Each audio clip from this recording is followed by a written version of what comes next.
Bada boom. Big bada boom. Oh, it didn't change the title. Oops. And we're live. Big Hello. bada boom. Big bada boom. Hello. It is Tuesday. It is still the beginning of the week It is. somehow. Yep.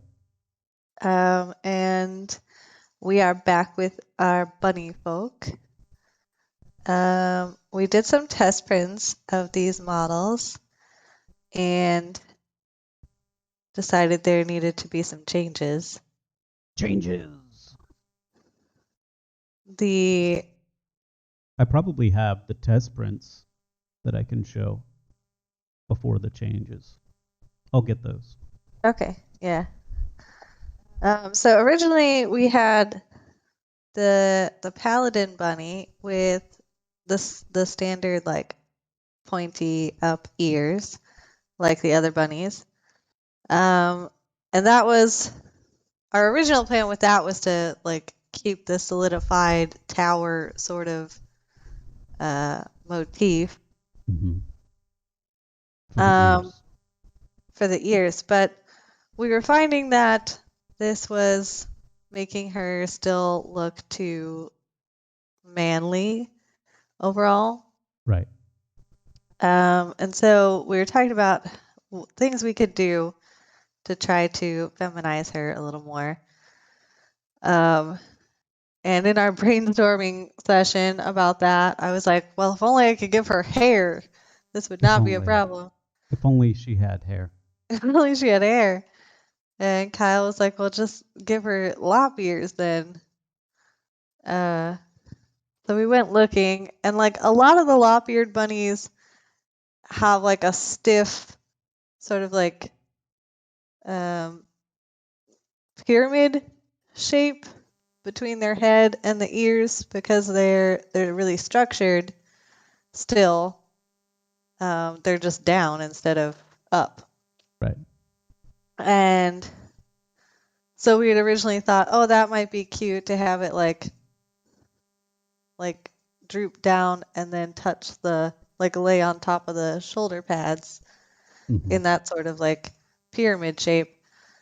But then we found these English lop-eared bunnies, and they have much longer but really thin ears. So,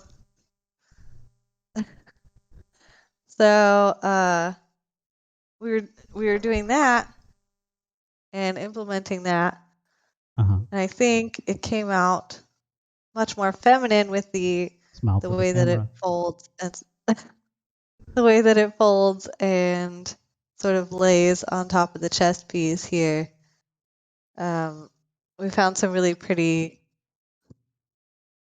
reference bunnies, Yeah. and I feel like this is capturing some of that femininity. We test printed this version last night, I got her and up. I'll pull up the video and make it bigger. there were some like minor tweaks that we wanted to make.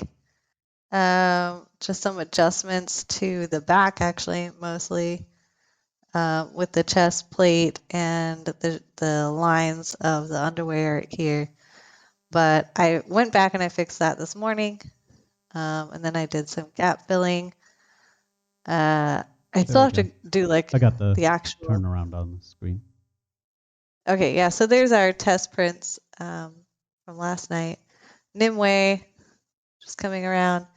Our Moonlight Minis trophy for ReaperCon for the painting competition.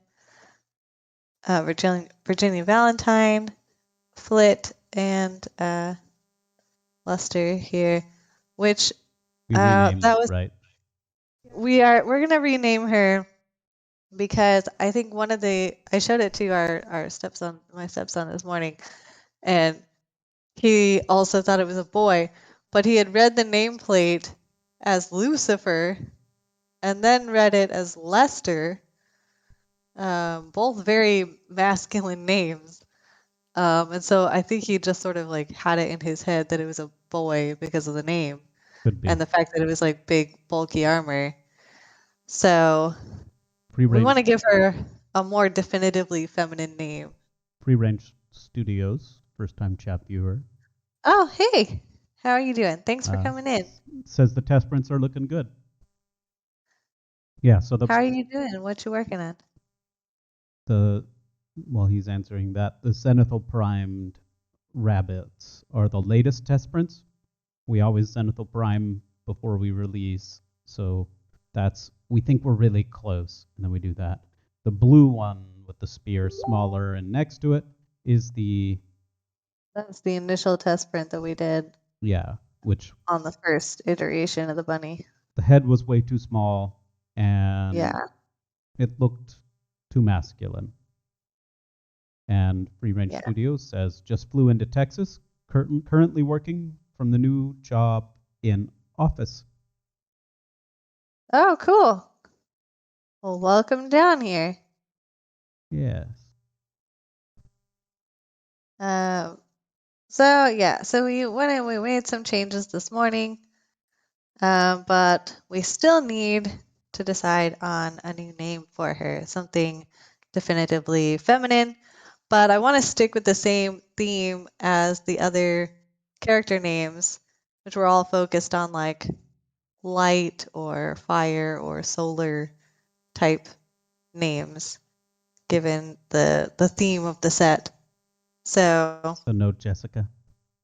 no Jessica. But I No, we're like not doing Jessica. Jessica. No.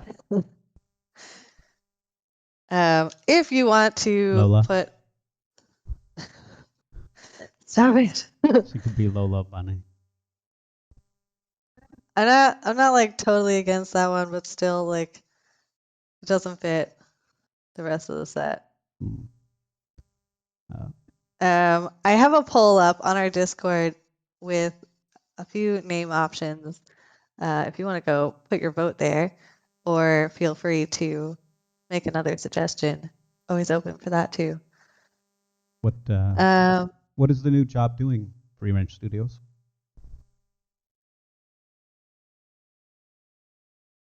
Yeah. So go to the Discord and post your vote. Vote in the poll. I think I put the poll in tribes only. Oh, that's okay. You can still post a suggestion elsewhere Yeah, for sure. if you're not in the Yeah, tribes. yeah. So we're gonna change her name, and then we'll do that on stream once we decide what we want to do, and then I will do a print pass after we get Lola. done with this, and we'll do another test print. Probably not going to be Lola. Split, on the other hand, we still have to make some adjustments too. Yeah. The head size was good, thankfully. The overall vibe of the costuming was working, which Mm-hmm. was good. We wanted to widen out the bodysuit here in the back, make that like cover more. Oh, right. Yeah, it looked a And little too much like a thong. yeah, and then wanted to adjust some of the posing a little bit, make her more lean forward, tilt the head up some because her head was a little hard to see in the test print at like regular tabletop view. It also looks a little more like she's jogging than running, and you wanted some heavy motion there. So there was some Yeah. postural changes we wanted to make. Yeah, so we'll get started on that. We need to move this arm. Yeah, one of the things we noticed was when you're running at high speed, your your fist goes almost exactly in the direction you're running.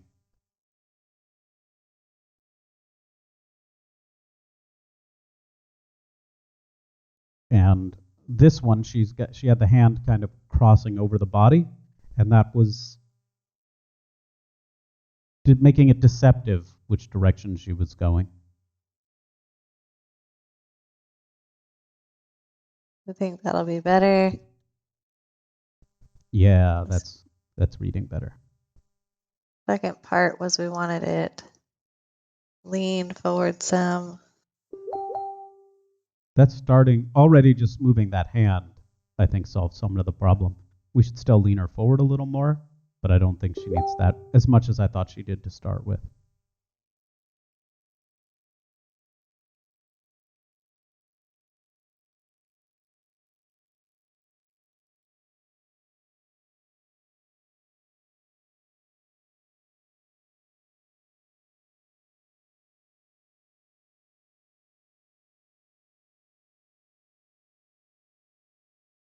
Now, the problem here is I have to like move all of the other Yeah. pieces individually, which is gonna suck. Well, you should be able to make a folder of all the other parts Not and really, then because it's move them like together. everything. It's all the jacket pieces, the Yeah. torch Make a Put pieces. them all in a folder together. And as long as you put the focal point in the right spot, it should work. Because there was no resculpting on the top half, it was just moved. Well, you won't be able to put the top half in a folder with it. Well, otherwise it's not gonna move together. You're misunderstanding me. Redo the move of the body. That's the whole point of putting it in a folder so that it moves together, right? I know, but trust me. Okay. Okay. What am I putting in a folder then? Everything but her physical mannequin body. All of the bits. Her jacket, her torch, all of the subtools. Because if her body is part of that folder, I don't think that honors the mask. So you need it all separate. Just for that part.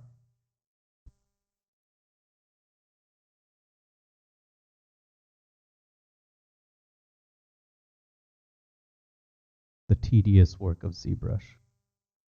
Yeah. It's the worst sometimes. Can you select multiple items with shift of some way? Nope. I didn't think so. That would make life easier. You could, however, move the folder in the hierarchy so you don't have to drag up and down like that. Or just start with the stuff right above it. Well, I'm trying to figure out what all actually needs to go in here. That makes sense. How is everyone today? Anybody up to anything fun? Or particularly boring?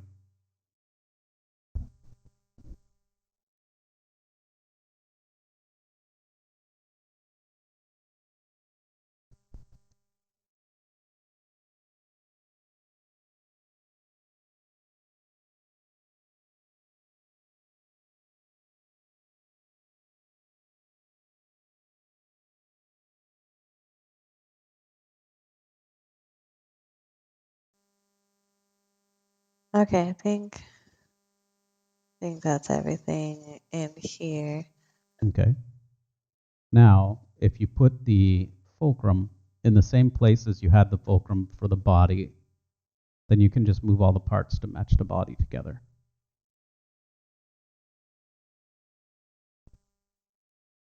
Yeah, but there's no way of like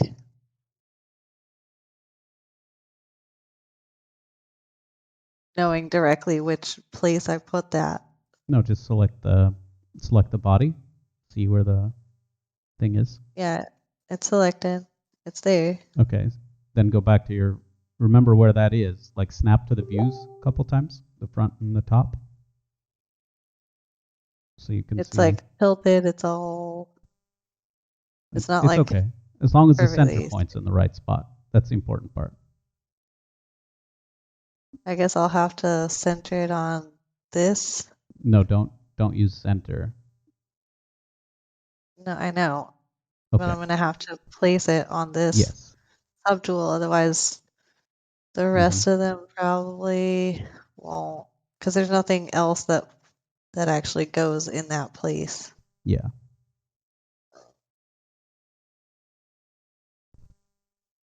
I'm like way off.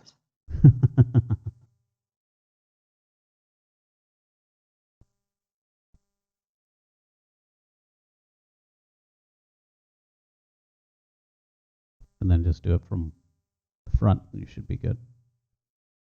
Or back. Back works too. It's got a nice back.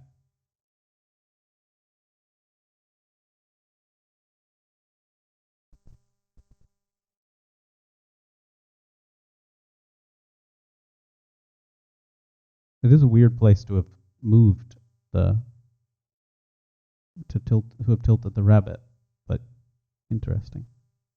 Why way off center like that?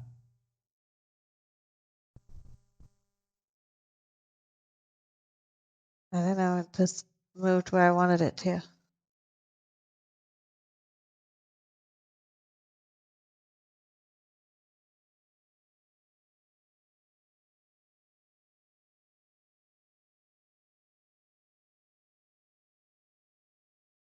Okay.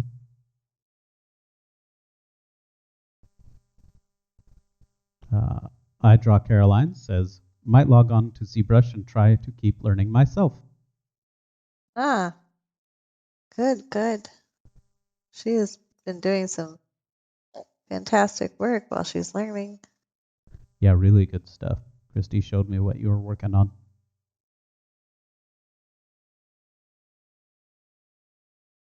So did that save you some time versus having to arrange each one individually?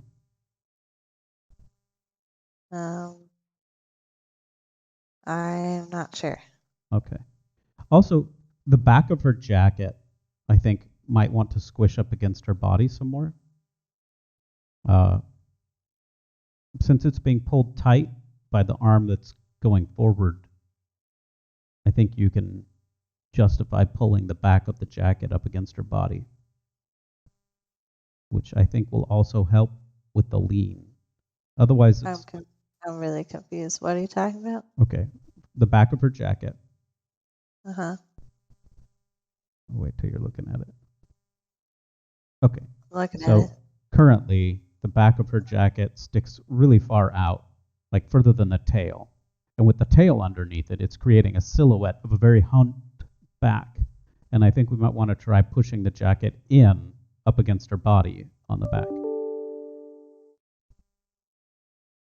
Well, my thought was if she's moving forward, the wind's gonna catch underneath it and blow But it not with a back. rigid jacket like that, right? You wanted her to have a very rigid leather, and so it wouldn't flow any more than the collar. So it's a good justification. Plus, those are pretty tight against the back. There's not a lot of room for it to billow. Exactly for that reason. You're riding your motorcycle. You don't want the wind catching in your jacket and turning it into a parachute. So, although she's not riding a motorcycle, the style of jacket I think will work well.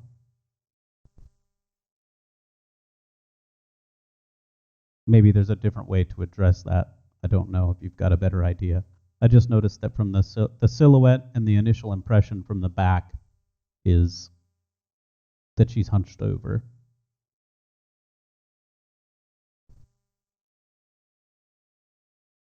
And I expect that to be, yeah, I think it's still weird. Still too far.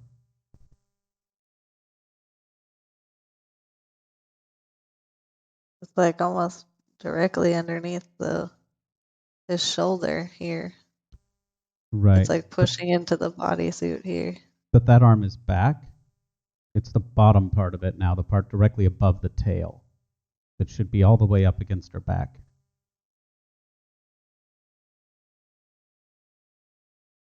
for that style of jacket. Oh, beginging, getting beginged. Check out on the chat. Hey, Trash has joined the channel. I Draw Caroline says thanks.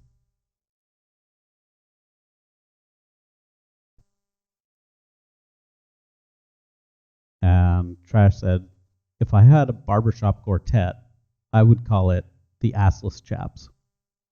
A good name. This is looking better, I think. Got some tweaking to do, but I think we're getting there.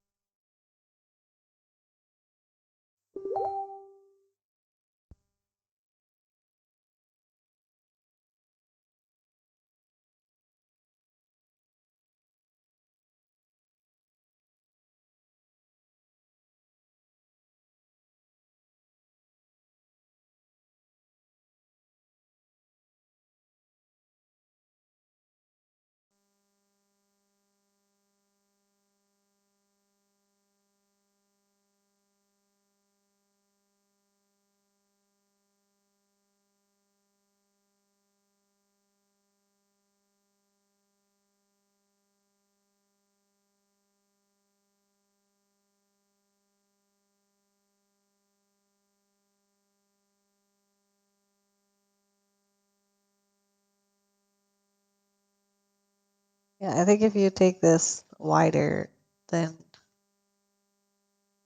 you have to bring the front part down because this doesn't make sense. Why not? Because the back is like without this tap here, the back is going here, but the front is going up over the hip, and Oh, that I see. doesn't make sense. Yeah. So if you're gonna make this wider, then you have to bring this down.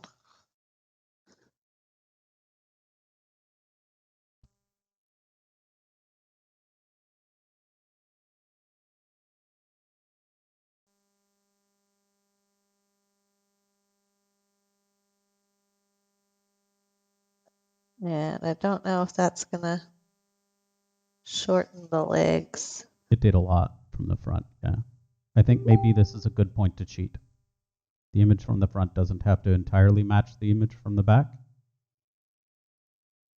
And I think this is a good point to do that on. Because it's shortening the legs a lot. I think bringing it over some of her backside, some of her butt is good, but I don't think it needs to lower over the hip. I think it should go back up on the side.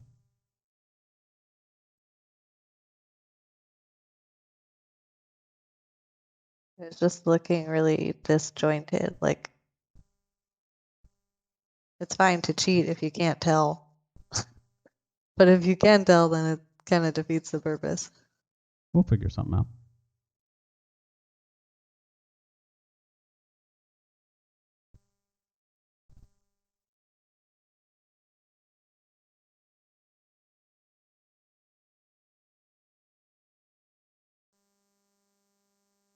Yeah, I'd go all the way back up.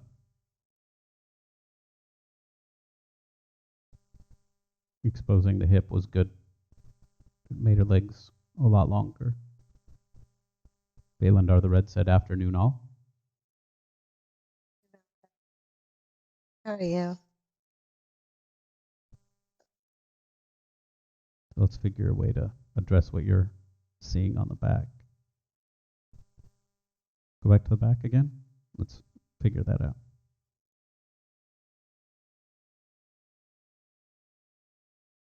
Oh, I should watch on the other thing. Okay, so I think the big difference is where it's beginning the V. I think if you broaden the bottom of it a little bit, then you don't have to lower the sides, right? Because currently it's kind of going like this. And I think if you just bring the bottom of the V apart a little bit, like as if she had a thigh gap, just pull it out some. I still don't like how it's lower over the hip. I don't think that's good.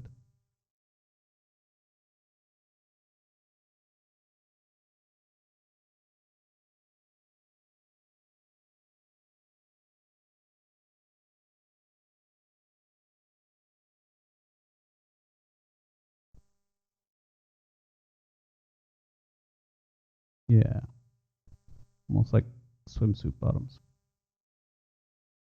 or a swimsuit, a one-piece swimsuit.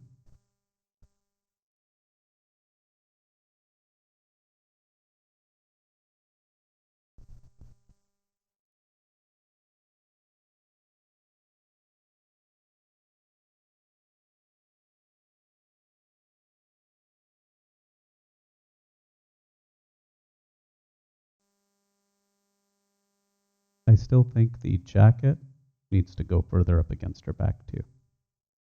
Still sticking out over the tail.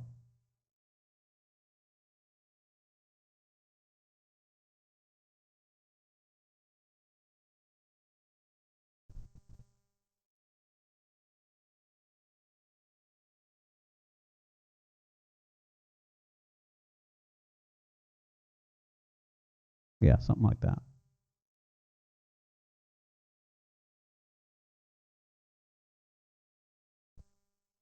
And if it doesn't look good on the print, we can always put it back, right?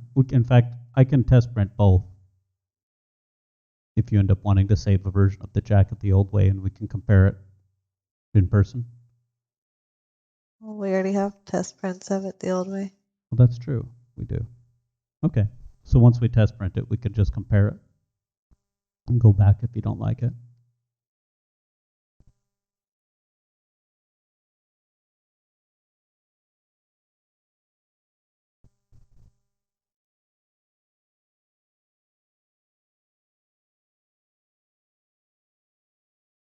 Uh, Baylandar says, I'm trying to decide what color to paint the heavy space mouseling for this quarter's Reaper quarterly contest. So he's watching Bad Bitch Bunny Babes get modeled as a nice distraction. It's what you get for showing your folder name. Yeah. Uh, that's a great figure. It's a I mean, good all of choice. those. Well, the whole Space Mouseling set is really fun. Yeah. Um, what kind of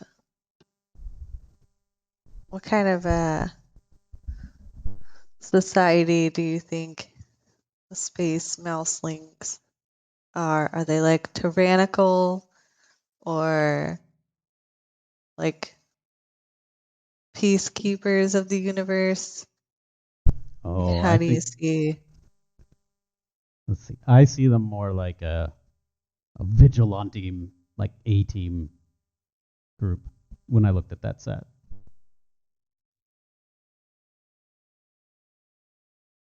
How do you see them?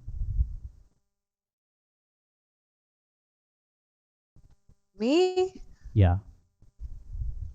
To me they look like the Terran from StarCraft.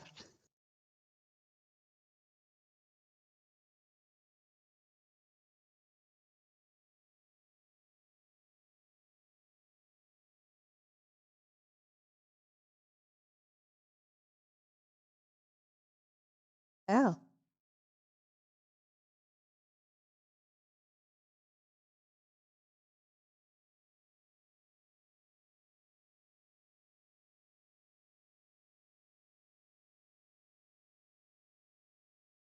Okay, let's see if that fixed it. Can everybody still hear? Or hear again, rather? Yeah, I think there are multiple kinds of Terrans. So which Terran faction, right? The good guy, the good Terrans, or the bad Terrans? Sort of like blue collar, Hmm. not even necessarily like interested in anything in space. That's just like their job. Just like what they do. Oh, or maybe like a Firefly cast, right?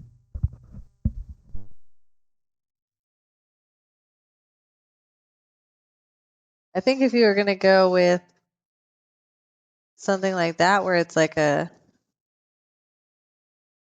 Space Western. like an like an A team or some sort of like vigilante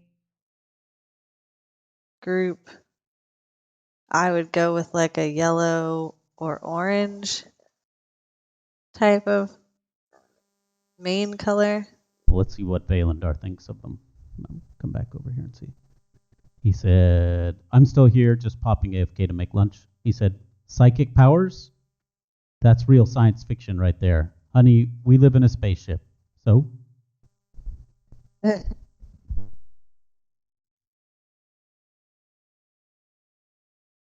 Everybody all ready for ReaperCon? Got your entries painted up? I know Valendar finished his Toucan Sam. That was looking fantastic. I really love all the like subtle gradients he got in the blacks. Thought that came out really cool.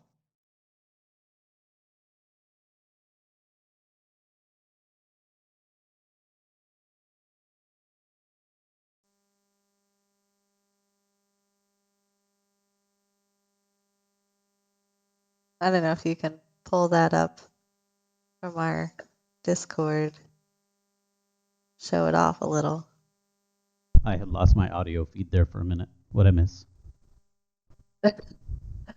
I said, I know Valendar finished his Toucan Sam, Oh, he which did. was Yeah, it looking looks pretty good. super cool. And I was wondering if you were able to pull that up from our Discord stream so we could show it off a little. Oh, I can try. Yeah. I mean, your screen is up on the screen already if you just want to open Discord and look at it. Let's see, where is it? Finished miniatures. Yeah.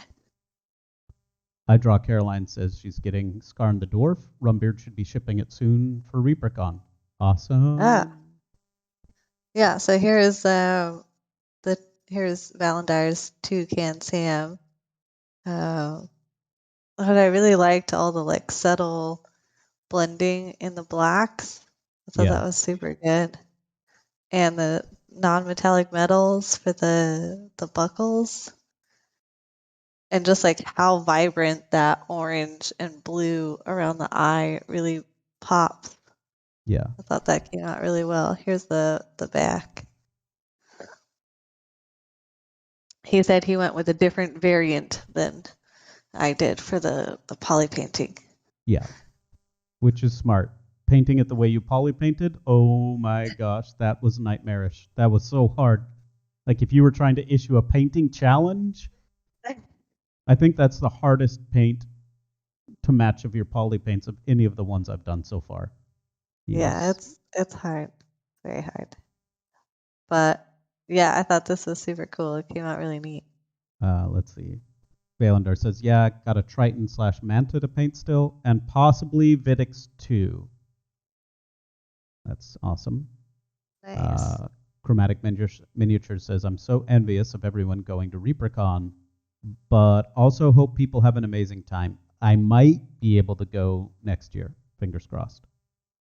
Oh, Uh, well, I will keep my fingers crossed with you. Chromatic said Valendar's paint job looks great. Valandar says a different subspecies. What did I say? Oh, I think I just said different type. Yeah. I Draw Caroline asks, Christine Kyle, does using the clay buildup brush sometimes deform the other side of thinner pieces? Which, Yes, yes. almost always. To that end, if you're sculpting for a miniature, if it is so thin that your clay buildup brush is deforming the other side, uh, It's too thin. it's probably too thin anyway. Yeah. Um, you could use the inflate brush to get a more uniform growth. Anytime you get really thin stuff, you can use the inflate brush to make it less thin, right? You have feedback on that, Christy? Um, no, I mean that about sums up my thoughts on that. The clay builder is great for building up a lot of bulk in a form. Yeah. And it can be surprisingly really good at helping to smooth transitions. Trying to find, okay, I'll show you here. This doesn't need smoothing, but I'll show you as an example. if I have this ankle here that's like slightly protruding and I wanted to blend it more smoothly into the rest of the foot here, I could go to my clay buildup and sort of like build a little ramp like this and then smooth it out. And then you can see how that sort of like blends the transition. So I use it for that a lot of times too. And you almost always smooth after using the clay builder. Yeah, because the clay builder will leave a texture and that texture becomes pretty obvious for anyone who's like used ZBrush or like, oh, that's the clay Yeah. builder brush texture. So like I try not to leave that on the model, although it is useful sometimes for more chaotic textures like fur, um, or like really rough hair. I'll sometimes leave Hmm. some of that texture in there just to give it some like surface noise. Now, Valandar made a really good point, which is your brush is a sphere in ZBrush. All brushes, all everything are effectively spheres, and your cursor point is the center of that sphere. Except for clay buildup, which is a square. Well, it builds square shapes, but it Right. affects a uniform fall off from the center Right. of your sphere. So, Right. So you can see this red sphere here. The center ring is where it's more concentrated, and then the outer ring is where it falls off. And you can adjust how big of a difference there is between how big of a space there is between those two spheres, which will control sort of like the how gradiated the stroke becomes. and you would do that with the intensity slider, correct? No, there's a setting called focal shift, and you can, I don't know if you can see this in the top corner of my screen, but if I Should be change the able to. focal shift, Oh, there it is. Okay. it'll make that inner circle smaller or bigger, uh, which will change the the intensity of that. That is one setting some people bind pen pressure to, so that the harder you press, the more crisp the outside line and the more full. That's that's a pretty advanced technique, though. Yeah. Definitely don't need that. But she's not, Adra Carolines is not a fresh artist, right? She's very accomplished in her own right, digitally as well. So I assume familiar with utilizing pin pressure. Yeah, just like being new to ZBrush, there's a lot to wrap your head around already. Yeah. It's always nice to set it up the optimal way for you so you don't have to relearn it later, right? You want your macros set, you want your pen pressure set to what you plan on using your pen pressure for. Your mouse wheel is a very powerful tool, and you want that attached to a slider that is intuitive to you. Do you typically use your mouse slider to make your pin bigger and smaller, or uh, your intensity? There are a lot of things that you can do, but you only have one mouse wheel. You only have one pen pressure. So you want those set to the things that are intuitive to you, that you're comfortable with, but you don't want them just sitting there unused.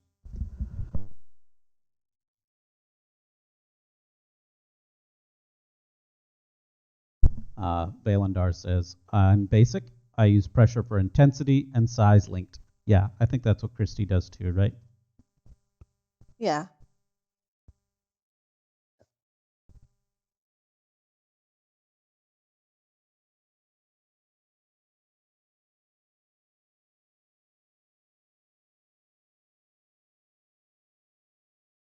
But But there's, I don't know, there's a lot of things like that that are like technically optional. Like you don't have to do it. But if I had taken the time to set it up, it probably would make some things easier for me. well, you just recently had to go back and learn to use your pin pressure. That was a major adjustment for you because it was, 3 years into your digital sculpting career, or 5 years, 5 years into You your keep digital cutting sculpting out. career. I'm hearing like every other word you say. Oh, is this better? Yeah.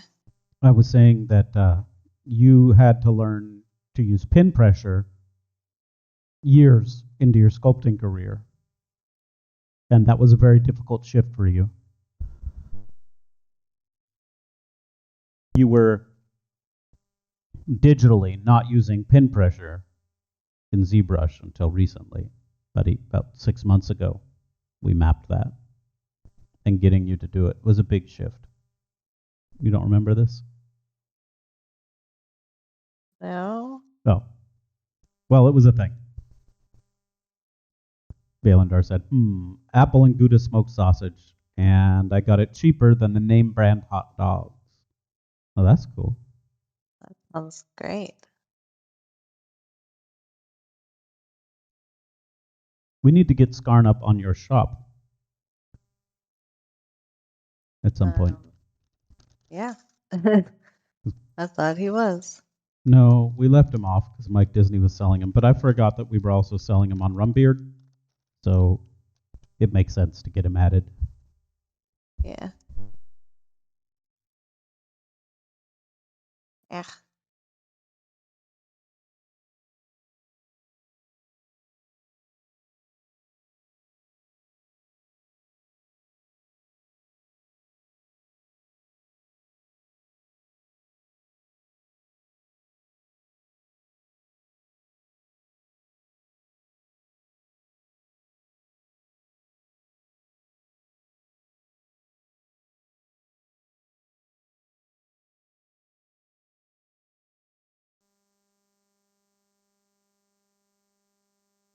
But we should show off new packaging. We got fancy new things to show. Yeah.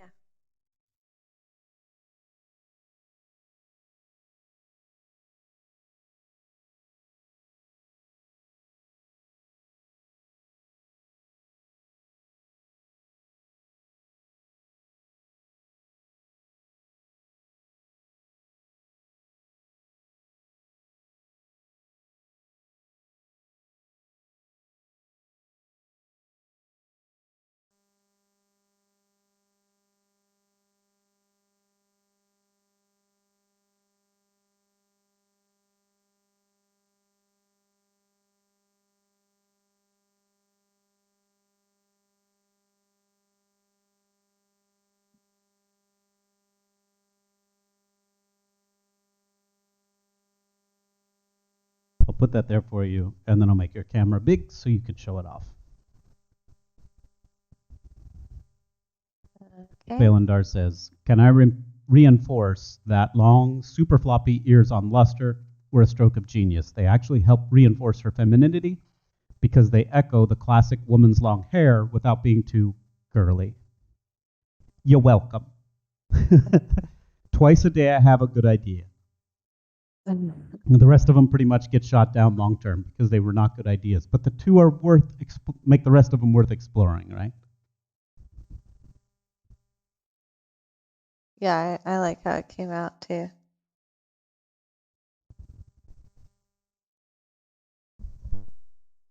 Okay, so I can't I Hold can't on, see let me get myself. bigger.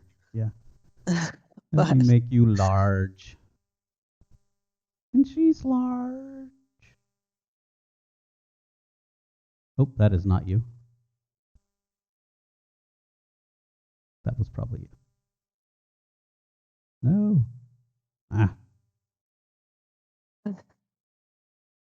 this is harder than I thought. Okay. you're gonna have to put it on top of the other Yeah. thing. Yeah. Yeah. Okay. There you are.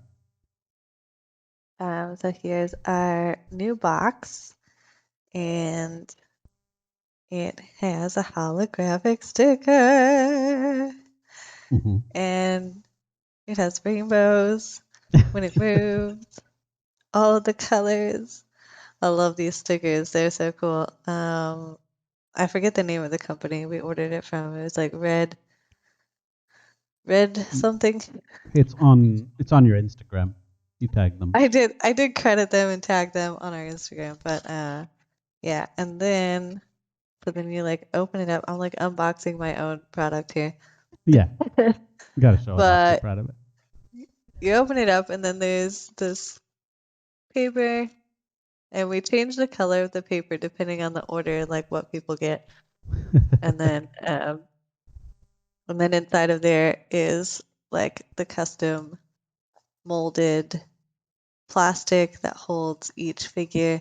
And one of these boxes can hold a set of 3 or something big like this Or 6. It can bust. hold up to 6 normal size minis. 8 if they're Oh, right, really because small. Stack you them. can double layer them. Yeah, stack them. So yeah, so then they just like pop out of these little trays and pop them back in.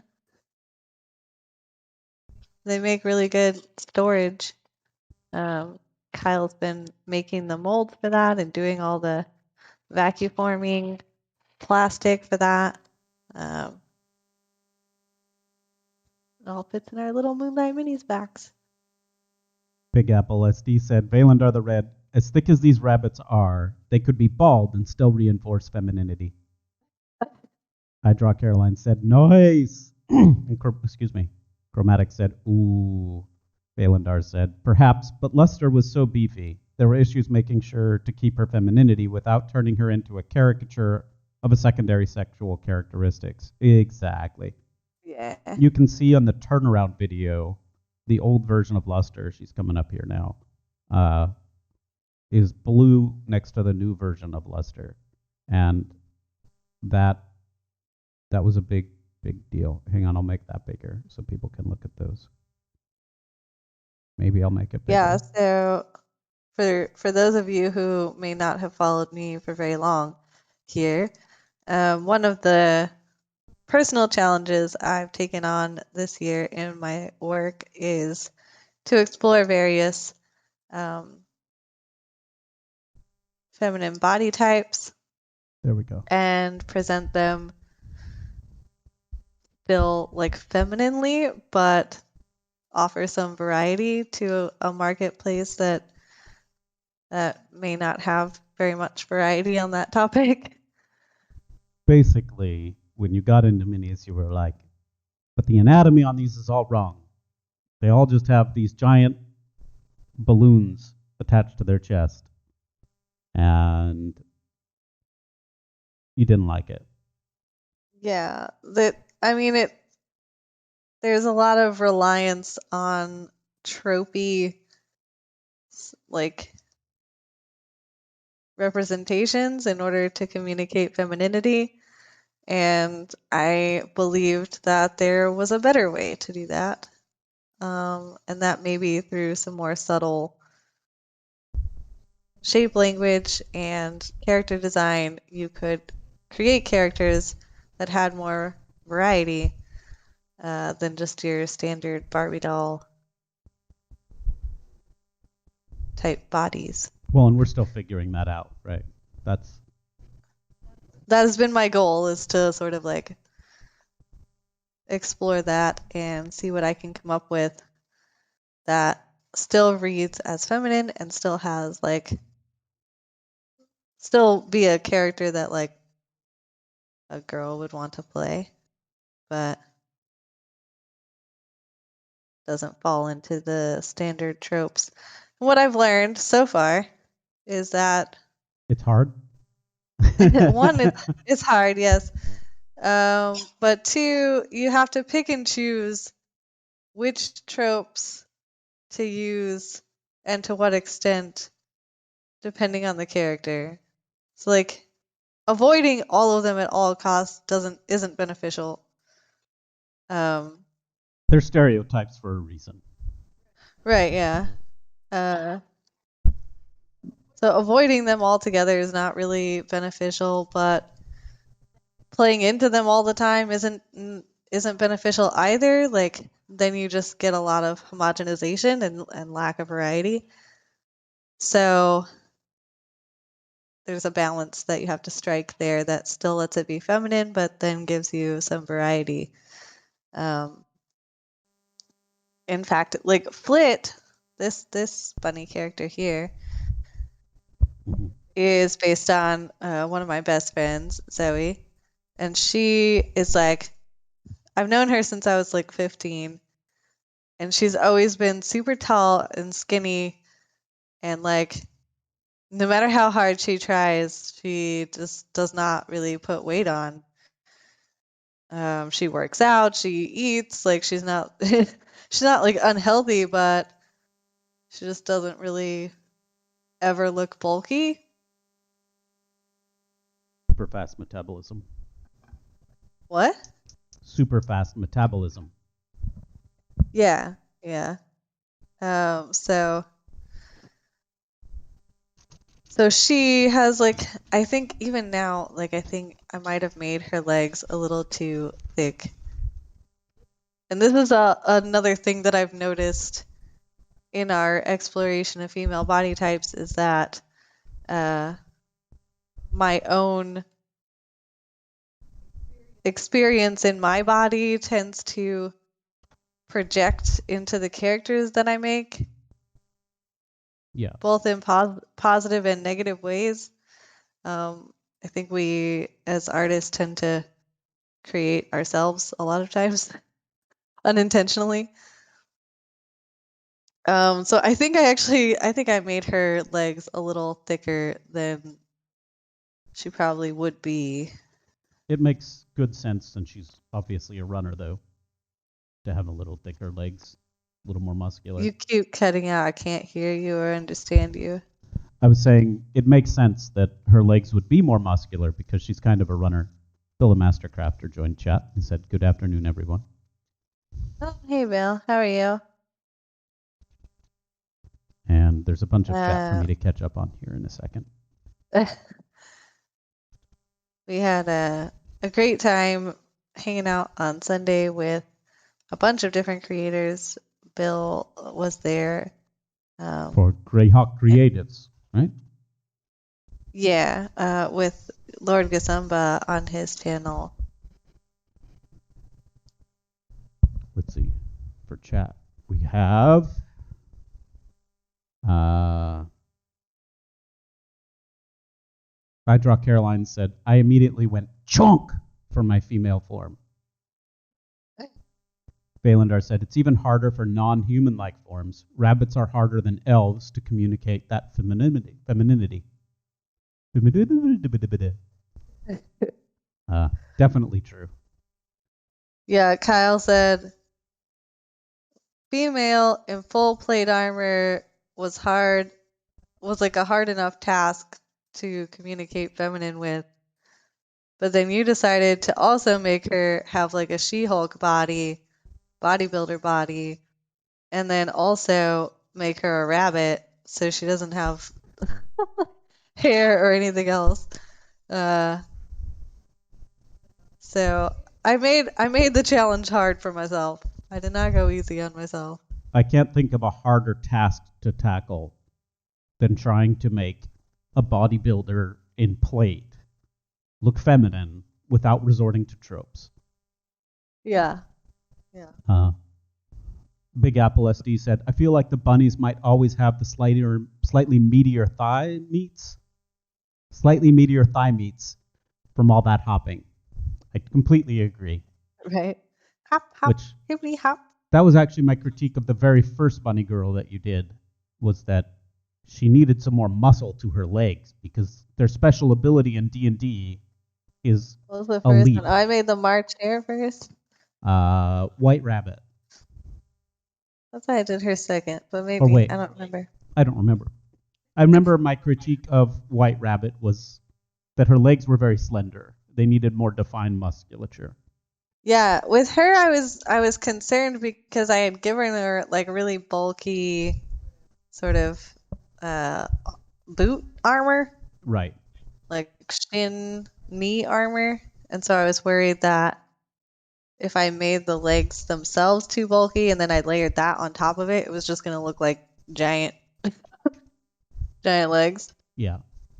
Bill says he prefers his female characters in more realistic armor.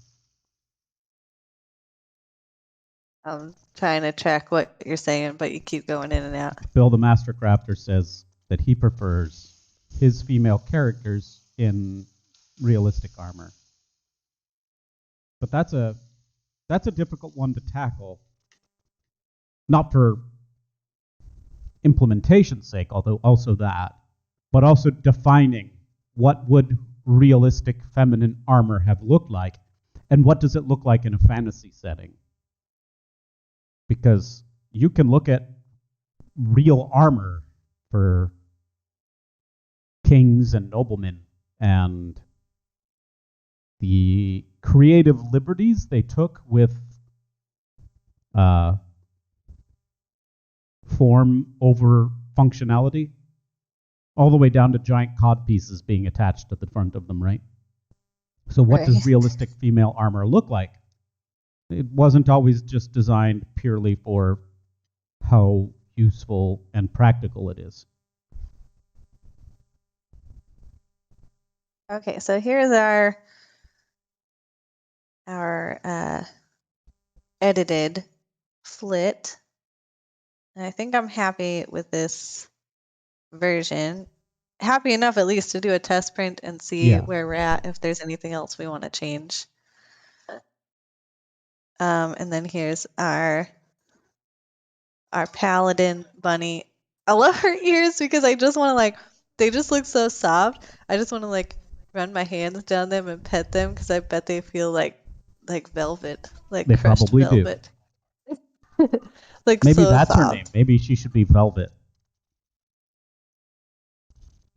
That's not light based at all. Okay, then Lola. Hello, L.A. Lola. Back me up here. What should her name be? I will tell you guys the current names. And Bill said he prefers. Bill said he was clarifying no chainmail bikinis. Oh, right. Well, see, okay, so Bill, I'm sorry, but you even like chainmail the other bikinis. the other thing I was gonna do, because I worked so hard on the anatomy for this character, you have no idea. Like, I spent 2 days just working on the musculature for this character. There's gonna be a bikini version. I was so proud of it that I was sad to cover it all up with this giant bulky paladin armor. So I think I'm also gonna do a warrior Red Sonja version where she's got a big shield and you want to make your edited out bars so that you can hide the armor. Oh, I don't even have her parts file. Actually, her ears cover that. I don't even have to, because her ears come down and cover it. There you go. Let me see. I have I think I do have the parts file. Okay.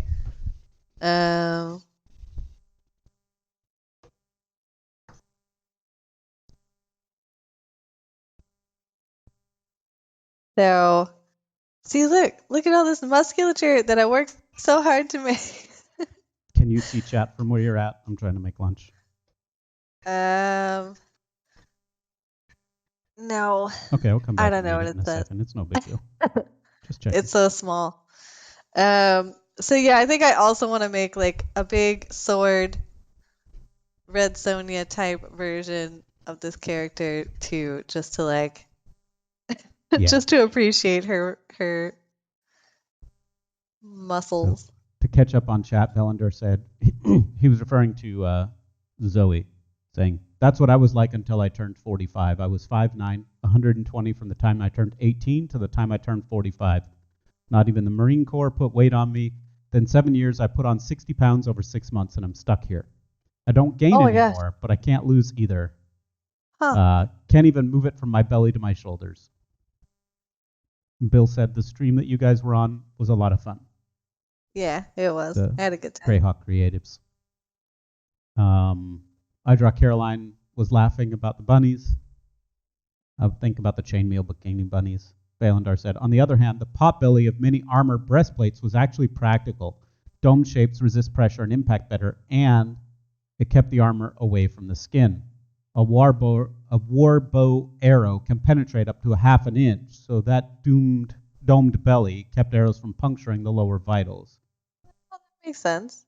I could see that. Bill says, well, if she's at the beach, and Hydrocaline said, Lul's being a light name. Oh, Luz. Luz for the rabbit name. Luz. Luz. Yeah, Luz means light or sun or something like that. My only critique of that is it does not solve the Colby problem. So Colby is my son's name, Christy's stepson, who looked at the Yes, and bunny. he read Luster as Lucifer, and then he read it as Lester Yeah, because I don't know, he's too lazy to read the letters. I don't know. I don't know what that was about. but we thought about it and realized the name being. The name would be very helpful in like identifying her as a female We wanted to take it bunny. back the other direction from that. We learned that he looking at the name, not that everybody's going to cheat and halfway read the name, but if you do read the name and the name is decidedly female, the nameplate can actually help feminize the model. Right, yeah. So we want to make It's sure we're like capitalizing this on that. is a big thing in the fine art world too. It's like you can create a piece and it can have all of its like concept, composition, all the stuff that like builds up its meaning as a piece. And then you can undermine all of that entirely with whatever you title the piece. Because people will look at it and then they will read the title and then they will decide what to think about it. Words are powerful, huh? So they say a picture is worth 1,000 words, but words can also completely redefine a picture. So to that end, here's our options that I was looking at this morning.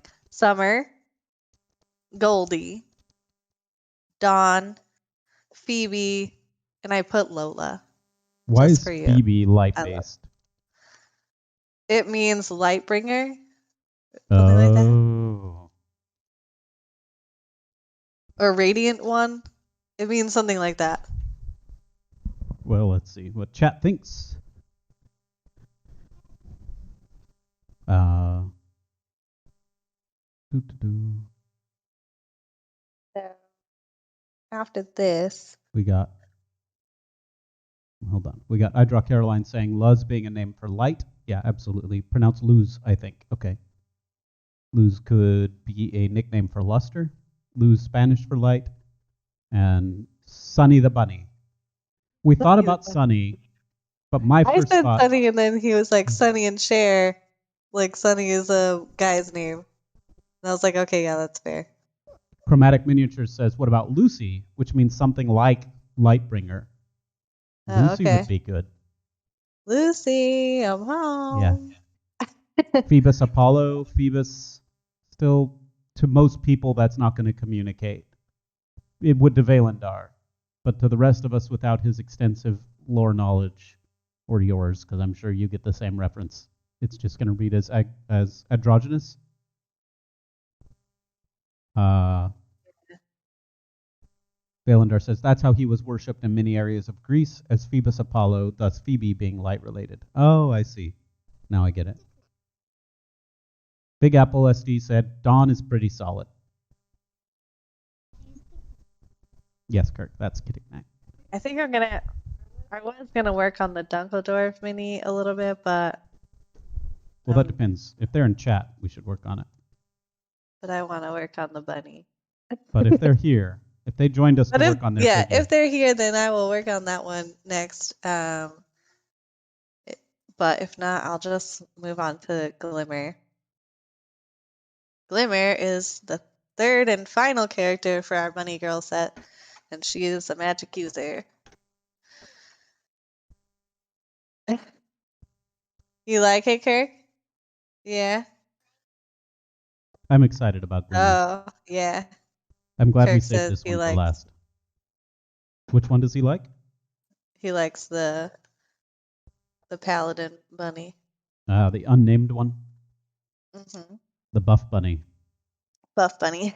Ask Kirk what he thinks we should name the bunny. What should we name her, honey? You just ruined it. What? You told him it was a her. Oh. What? Name her Blue? Oh, the big bunny with the armor. Did you see her?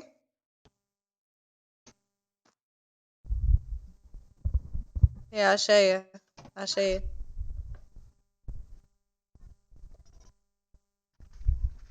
The one with the long ears, yeah.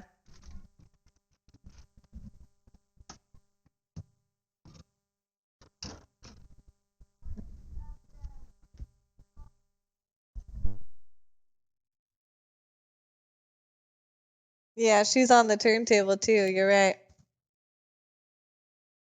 Yeah. What do you think we should name her? You don't know?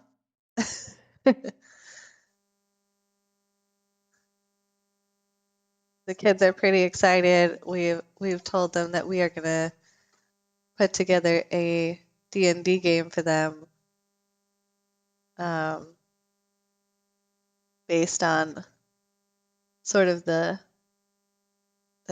structure of Magic Treehouse.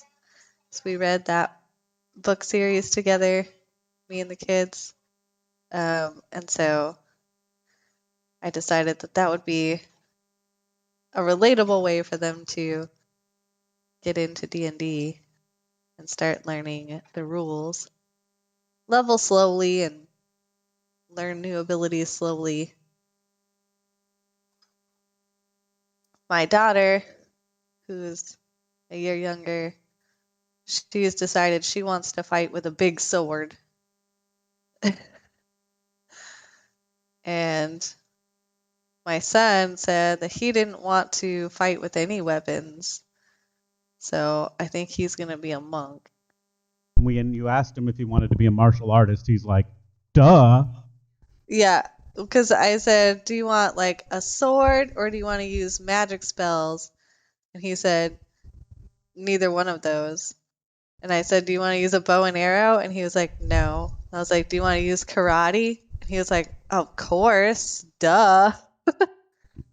Now, so I Draw Caroline says Dawn with an exclamation point. Don.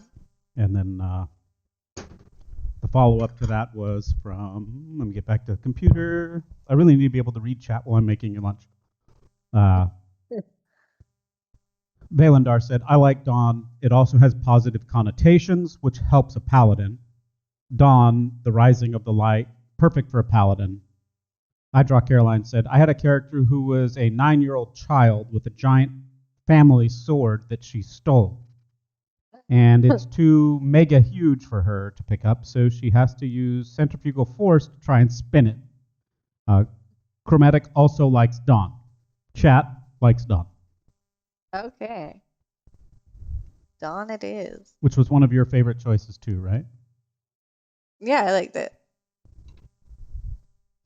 I thought it was definitively feminine, but still related to light and goodness.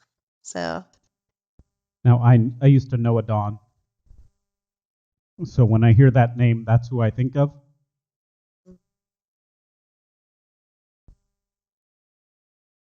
And she was overall a not good a nice person. person. No, she was overall a good person. I don't think very few people do I meet and think, oh, that was a really good person. But I'm trying to assess how well that fits. But I think it fits fine.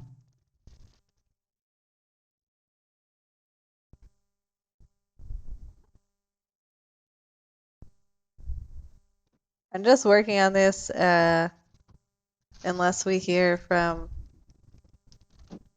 Dungeldorf? Dungeldorf. Dunkeldorf. I keep saying Dungle because you misspelled it to me. Dunkeldorf. With a K. If they are here, just tell me and I will switch projects. Yeah, it's more exciting when the person who's getting the pieces in chat, right? Yeah, for sure. One of the reasons I really like doing A live stream. the blah, the tutoring session things because I've been doing them basically as like private sculpts for several of my tribers, and it's really fun to work on the piece while they're there having input and like watching it all come together. Yeah. And you only have, that's turned into a pretty popular thing. I think you only have one spot for that left. Yeah.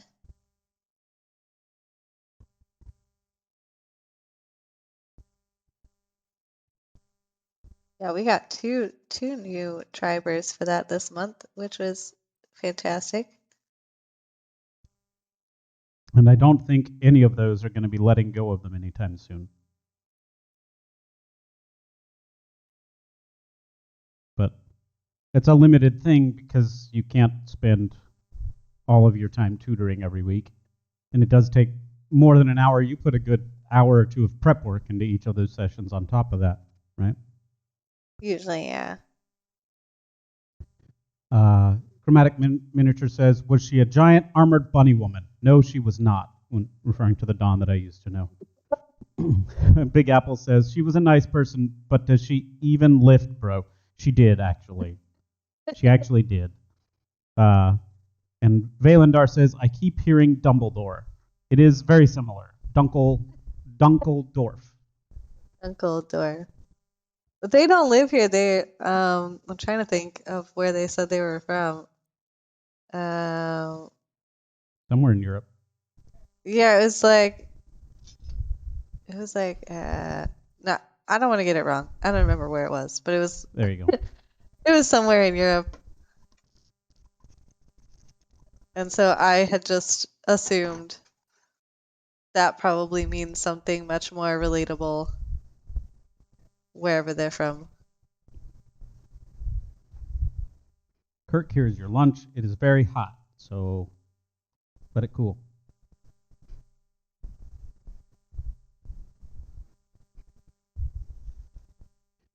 It has been crazy in our house trying to get ready for this con, keep everybody Yeah, fed. I actually we don't have like a dining room table at all. It's completely taken up by miniatures and shipping boxes and um, molds. I'm really excited about this mini. I'm excited about the spell effects. I'm excited about the pose. I'm excited about the levitation thing. I think it's going to tell a fantastic story. I hope so. This one, so each of the three bunnies were based off of me and my friends. So Flit was Zoe, and Dawn was my friend Gabby, which you all probably know as Gabby the Scrappy Gnome. And she was also the inspiration behind that figure. But she's not tall. What? Gabby, real life Gabby is not tall, right? I remember you telling me she was short. You keep cutting out the last like three words of your sentence, so I can never tell what you're actually saying. I'll need to adjust Discord for you.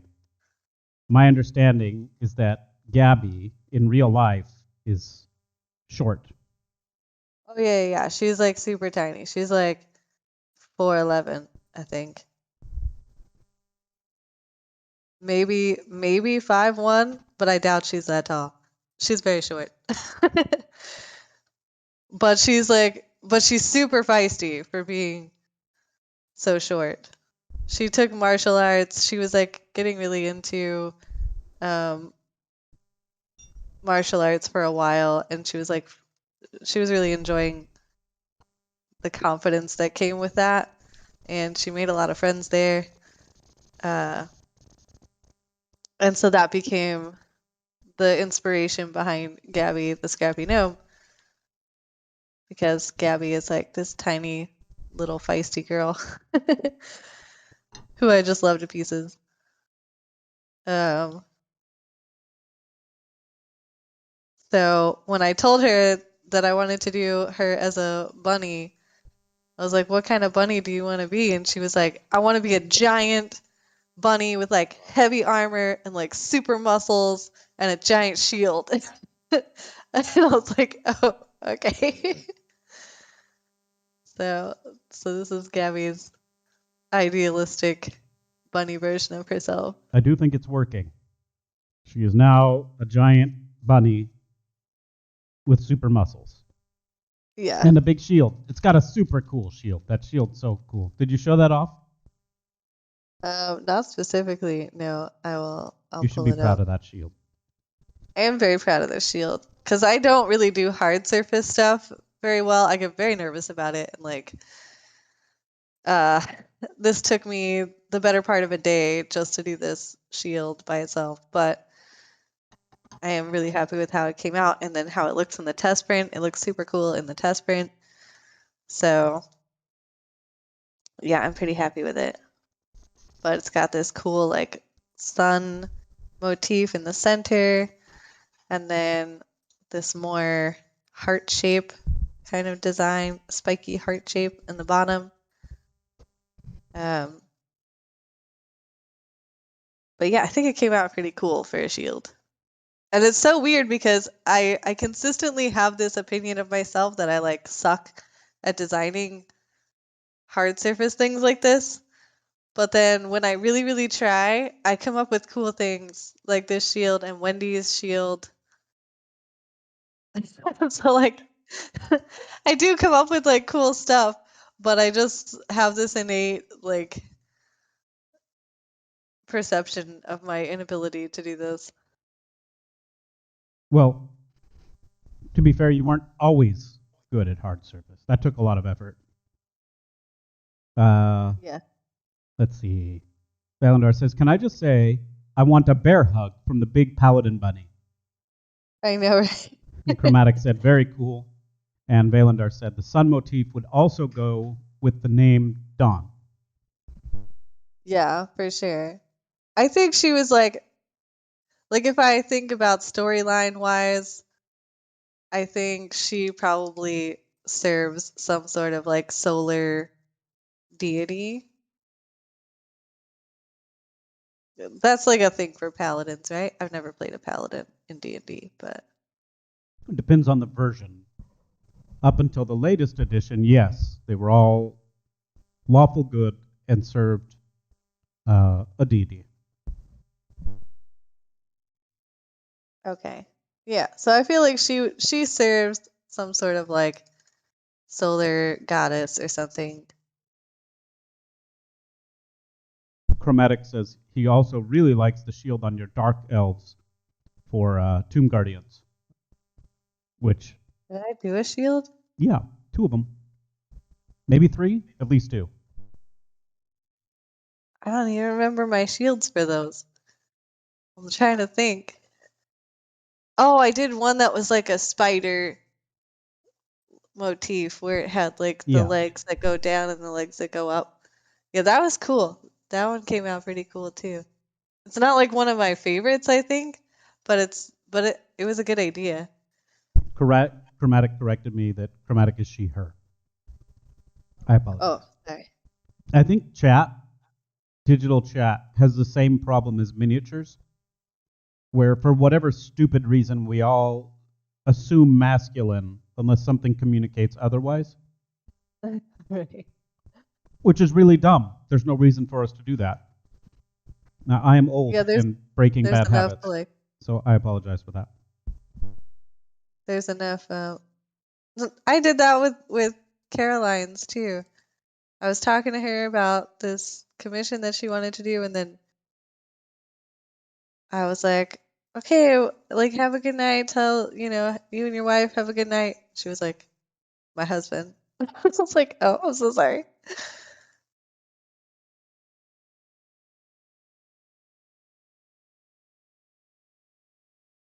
Valandar said there's an add-on for Twitch where you can add your pronouns to your identity on Twitch.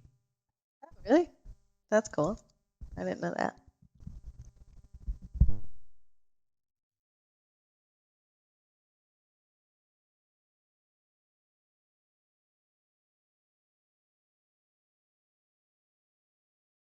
Kind of a hassle, probably, but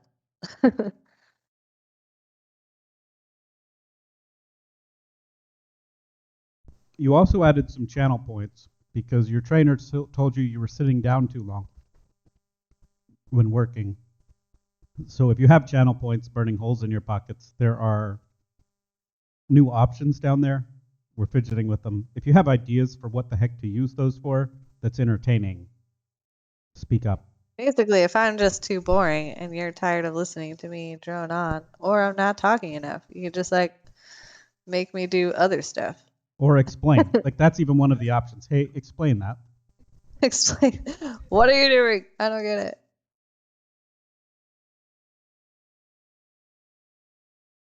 Yeah, because sometimes I'll just like go on a tangent about something and no one wants to hear it. And then sometimes I just like assume that everyone knows, uh, but they don't. Valandar said, I should note that the add-on is on the viewer side, not the streamers. Yeah, it's reasonable. Ah, okay.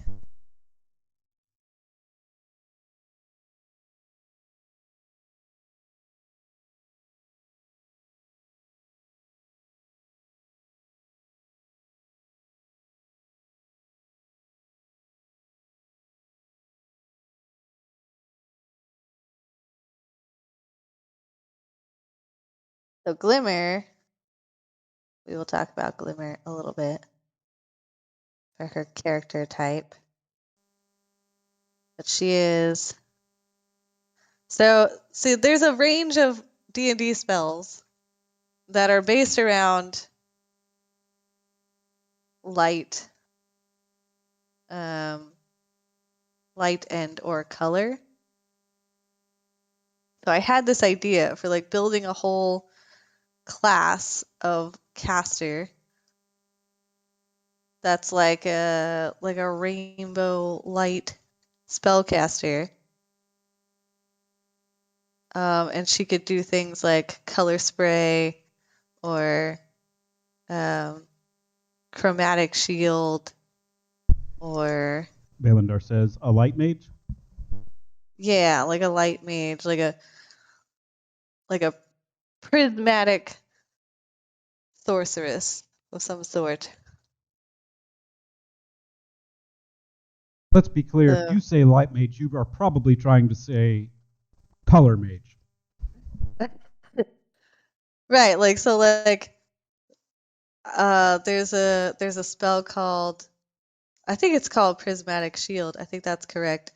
But basically, you take a light beam and like you were putting it through a prism, whatever damage goes through it gets like soaked up by that color. So like poison damage gets absorbed by the green wavelength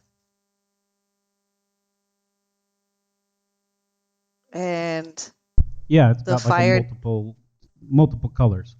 Because there's prismatic fire shield and there's damage gets prismatic absorbed. wall. Older editions, you had prismatic Oh, wall too. maybe it's wall. I don't remember No, what there's it's called both. exactly. Basically, does the Oh, same okay. thing. One's just a shield, and one's a wall. But I thought that that was such a cool idea that you could like essentially be like a light bender, but you could control light and separate it into its component wavelengths and then use that either offensively or defensively.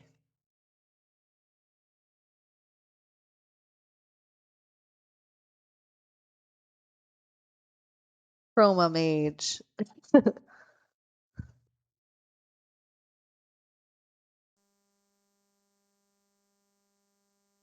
So in our little festival, our little solar festival in Estrella, where these girls live, her job at the festival is to create a light show.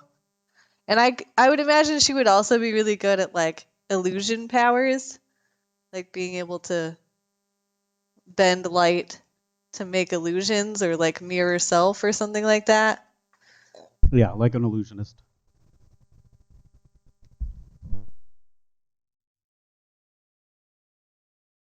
Valandar said, "Ooh, prismatic sorceress sounds awesome. Prismatic sphere, potentially god mode. Anything passing through it has to take damage from all 7 layers.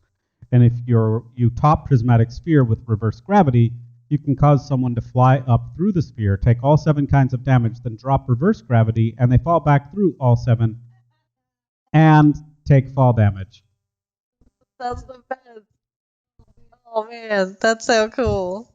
I didn't even know that, but I love it.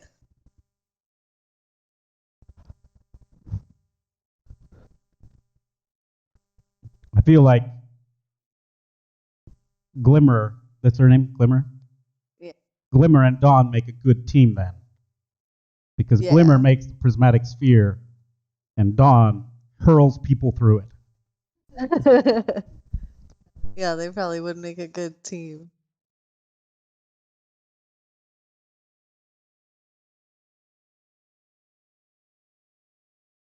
So I think like whatever sort of prismatic mage or wizard, I think I would see it more as like a wizard subclass because I think she's more of like the studying type. Like she Yeah, studies how light works and then uses that to bend it to her will. for sure, wizard. I mean, she's reading a book in this pose. Yeah. Well, that's what I was getting at. That's why I included the book because I didn't want it to seem like more was the other one sorcerer, Yeah, which is more sort of like chaotic energy that you just sort of harness natural magic of the world. I wanted it to be more like she studies how light functions and then like controls it. yeah. Chromatic miniature says, a lore justification for painting a rainbow rabbit, you say? I believe that was precisely what I said. And Balandar the Red says, there's a chromatic orb. Choose the color and damage type when it's cast. Prismatic spray is a cone blast, hypnotic pattern, prismatic wall, and prismatic sphere. And then the most notable ones, and that's the most notable ones that come to mind. Yeah, I think uh, illusionist would also make a fine subclass for it. Yeah, there's not like an illusionist archetype though, right? Oh, For there D&D? definitely is. Yeah, that's the original archetype. In fact, it was a separate class in first edition. Oh, okay. Well, that shows how much I know about D&D. But oftentimes this happens where I have an idea for a thing, like a prismatic wizard, and then I have to ask someone that's actually knowledgeable in D&D to tell me how I can justify that with the rules. How I can play that within the guidelines of D&D rules. That's the best way to play. Honestly, though. If you're trying to create something cool because the rule, you're more of a number cruncher than a role player. Yeah. I've Uh I've always come from the part of I have a character idea I want to play. Now, how do I implement that as best as possible? That's yeah. actually the reason this paladin has a spear, because we were talking about making her very protective, very juggernaut tanky. And in D&D 5th edition, there's no substitute for a pole arm for that, because pole arm mastery is just way too strong. For Don. Yeah. Yeah. You said this character, but that's not the Oh, I character I was apologize. working on, so I was Yeah. confused. So for Dawn, we wanted her to be super, protective and being able to stop someone's movement. So we really maybe a paladin, but honestly, I figured as more of a battle master Yeah. or paladin or multi-class, because a lot of people will dip into fighter for the action surge. which would be perfect, like a battle master fighter and paladin. Oh, that'd be sexy. Yeah, that'd be cool. I feel like I need more friends uh that I can like brainstorm like that with. Like I can talk to Kyle cuz he's been playing a long time and he knows a lot about D&D rules. And I talked to Dylan from Critical Crafting because he writes original 5e content all the time Right. for his Patreon. So he's really good at that sort of stuff. But other than that, I feel like I don't have like friends that I can be like, "Hey, I have this crazy weird idea. How can I do this in D&D?" What other things could I put with this? Yeah. You start with the concept and then optimize that as much as you reasonably can without deviating from your concept. Valandar says, my next character is actually under optimized. Yeah, a lot of mine are. I agree. It's a dwarf scribe, all geeky and goofy, who accidentally swore a paladin's oath to a nearly forgotten elven god. So imagine a 4'3" dwarf in elven style armor with an elven style greatsword, prince-ness glasses, and always comparing the current situation to a pulp novel he read. He's a paladin whose highest stat is intelligence. Sounds fun.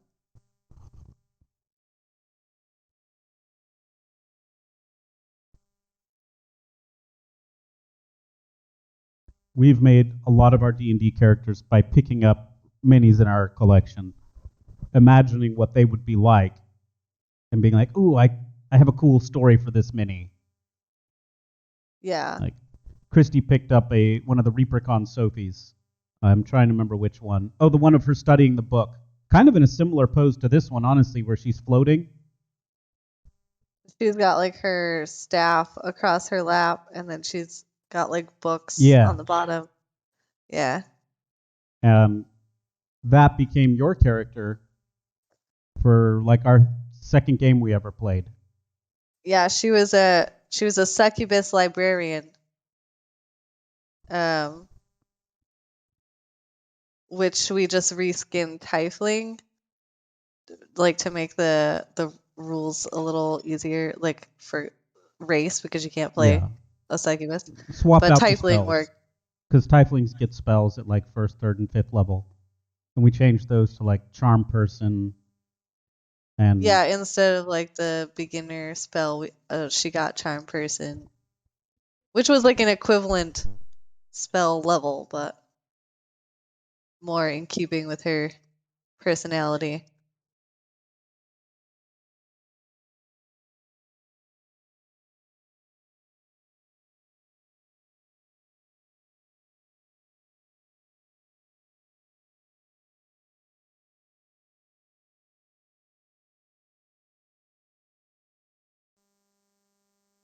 I used to like dress up for our games. I would cosplay my own characters.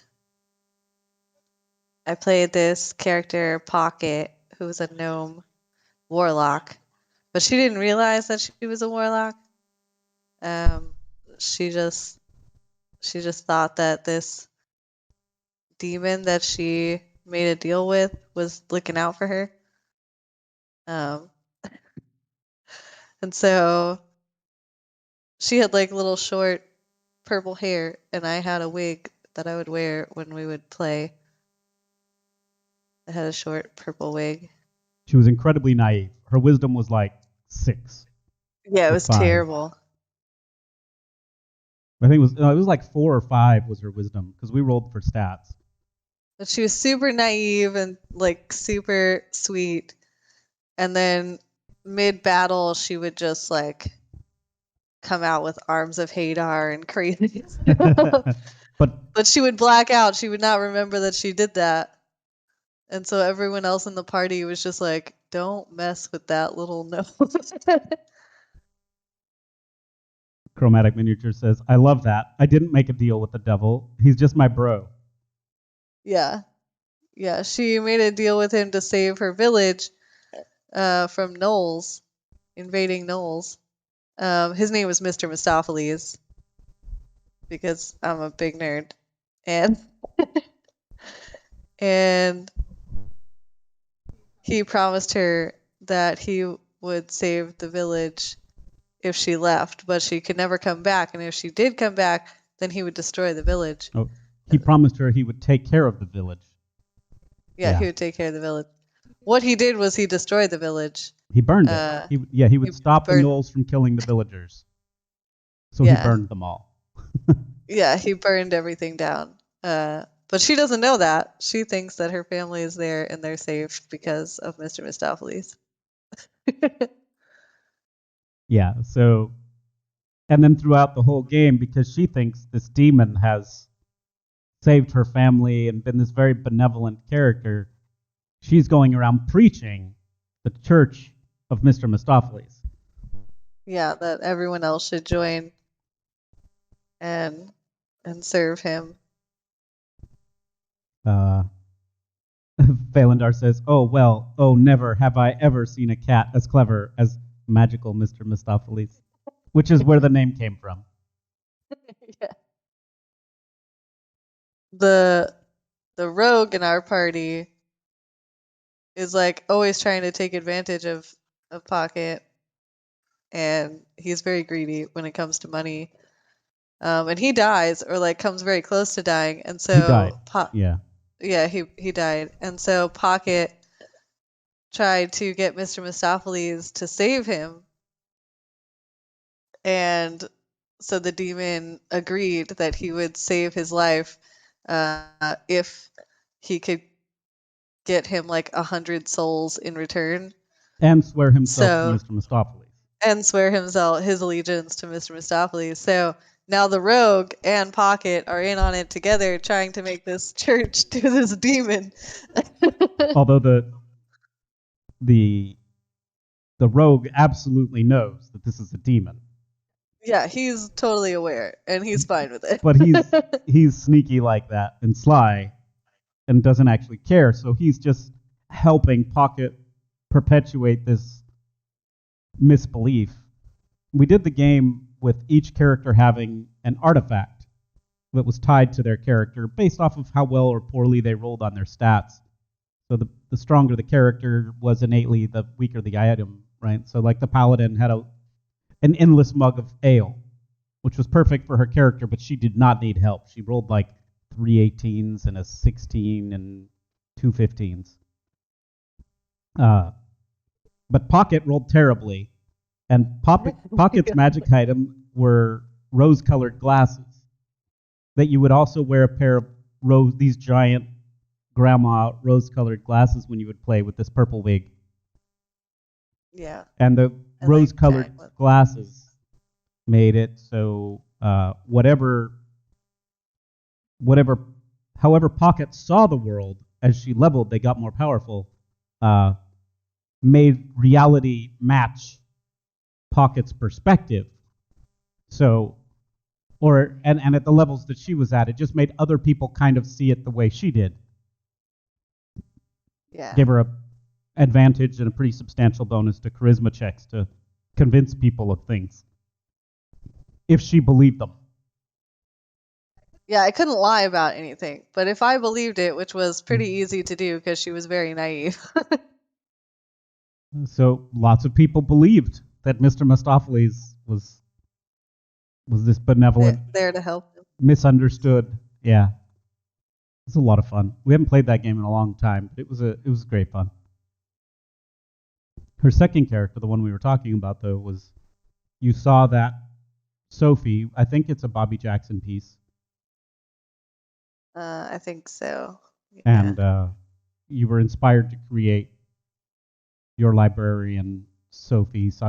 Well, not Sophie. You gave her your own name, but your librarian Succubus. Yeah. But she grew up in like a wizard's tower, and she was like a librarian because the wizards didn't trust her because of her demonic heritage to do anything other than organize the books. But she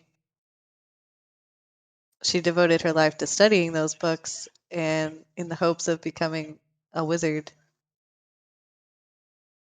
So she was very smart, but all self-taught. Mr. Valandar says Mr. Mistopheles might not want Pocket to get to 20th level, or she'd be able to convince him to be all pure and good and helpful. That was actually long term my thought process for them potentially having this whole thing just go very funny, where maybe she doesn't convince him to be good, but the malevolence of his demonic nature might substantially decrease. She might have been able to restore her town and her family again at Right? some point.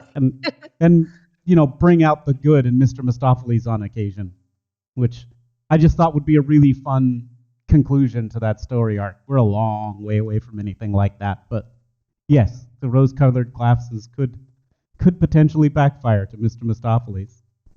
He doesn't know what they are.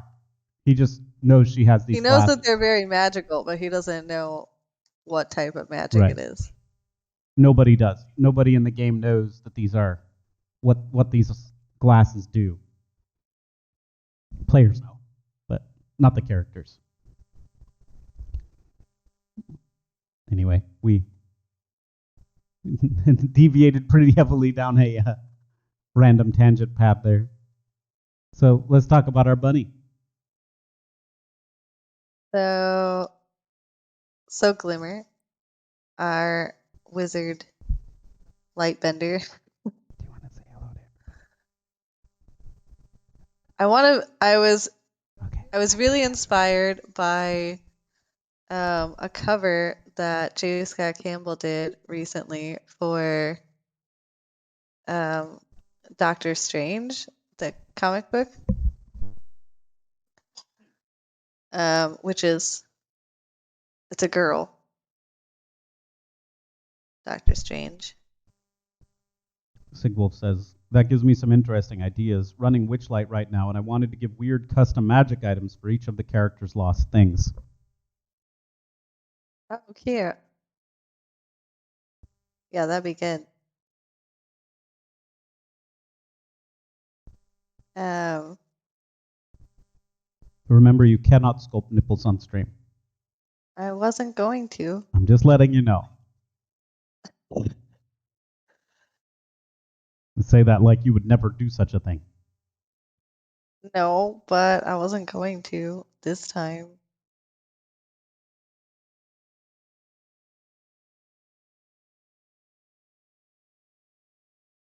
I didn't mean to interrupt you. I was just reading chat.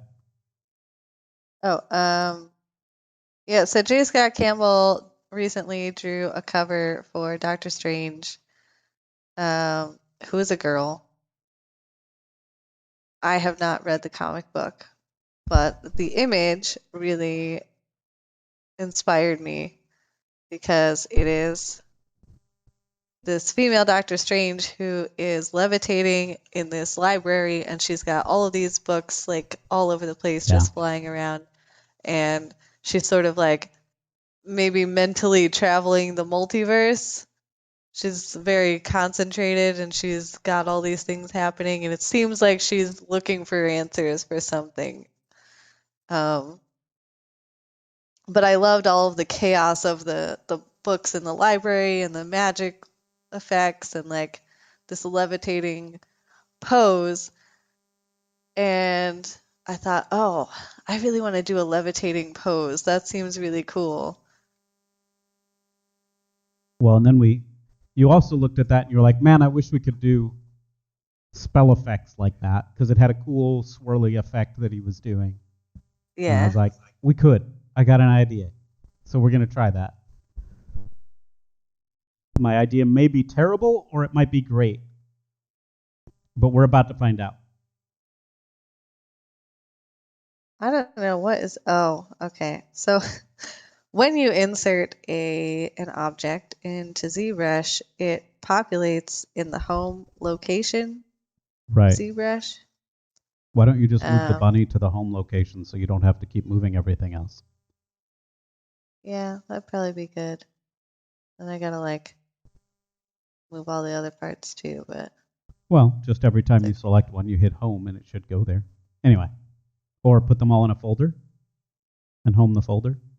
Oh, that doesn't work though, does it? Right. It should.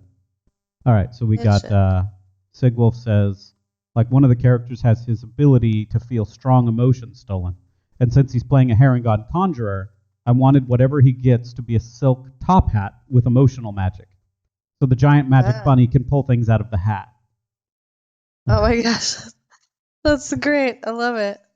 Valandar says, back in the 1980s, a Doctor Strange cover got Marvel Comics in trouble. Turns out the cover artist had just traced the album art from an album by Amy Grant, a notable Christian music singer. Oops. Valandar says, I give the party paladin a bag of tricks in the shape of a top hat, but instead of a ball of fluff that turns into an animal when it hits the ground, she draws out human dolls in tuxedos that turn into animals when they hit the ground. Pretty cool. We played a one shot that had like where we discovered like a deck of wonder. What is it called? Deck of many things. Deck of many things. It's the And ultimate, hey, I feel like ending my game. Let's just end my game right here. I'll give you one of these. but we had a lot of fun just trying to like use it to fight the bad thing at the end. Yeah. And we already knew like it was just gonna be a one shot Right. adventure anyway, but it was fun. Sigwolf says, strange #1 variant cover. That was a really cool cover. Valandar the Red says, the party paladin is a Herringon. And Sigwolf told him, that's awesome. Chromatic Miniatures says, the deck of many game endings. Yes, the deck of many game endings. So I'll show you guys. This is the mood board I did for Glimmer. We talked about this a while ago. So this over here, the right image, that's the Doctor Strange cover that You zoom in a little. There you go. that J. Scott Campbell did over here on the right. Okay, you got to be more specific. Top right image, right? Because remember, we can't Like see your mouse. yeah, just under the top right, yeah. Oh, okay, right. All of these images on the left of the mood board, that's what became Kataka. We decided to break this off because I couldn't decide between like a monkey character or a wizardy character. And so we just made both. So all these images on the left that are more monk oriented, that became Kataka, which we already made. And then all the images, most of the images over here on the right are what's going to become Glimmer. Yeah, except the monk one at the Yeah, bottom. except that monk one down at the bottom. Let's see. Sigwolf says there's a part of me that wants to try to actually build a campaign around the deck. Yeah, that could be interesting. Like you draw the deck and it just kind of, that's the first thing you do, and everybody knows. Your character might be dramatically altered or changed or whatever. That could be fun. Yeah, He that would be cool. he said he knew which picture you meant. Um, Valandar said, yeah, rolling on the floor laughing. Saw one shot this week where every 10 to 20 minutes at random, an alarm would sound, and whoever spoke last had to draw from the deck of many things. Oh, Oh, scary shit. Valandar says, yeah. Colby drew a card that reversed his character's alignment. from lawful good. Yeah, So, he was lawful good, became lawful evil, chaotic evil. or chaotic evil. Yeah, uh, that was He did a entertaining. pretty good job, honestly. My son doesn't have a lot of role playing experience, but once he got told he was chaotic evil, he was trying to kill the party.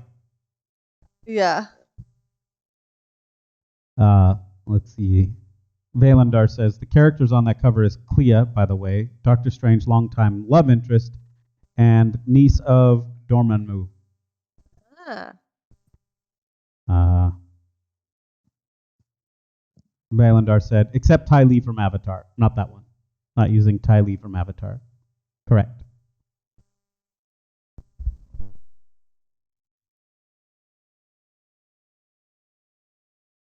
Oh, I guess I could also pull up the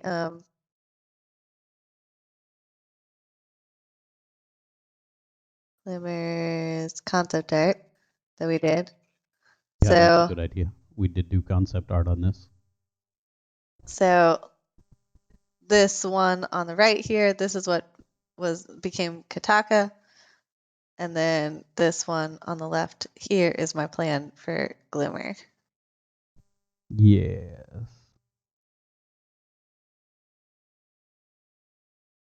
with a different spell effect in this hand. Oh yeah, I forgot that I gave her like genie pants. Cool. Yes. Yeah, we were talking about costuming, and I was like, well, if it's modeled after you, you should probably give it I Dream of Genie outfit. Yeah, I gotta have genie pants. I had genie pants at one point, but they got Balandar like says, spaghetti sauce or something. he says, you do know there's a sorceress character in She-Ra named Glimmer, right? Oh yeah, the one that like teleports. She's like the princess. Yes. The She-Ra remake was pretty good, pretty darn good show. Yeah, I liked it. I did not like the He-Man remake at all. I watched like 3 episodes and couldn't. I didn't really watch it. Be grateful. It's really more of a now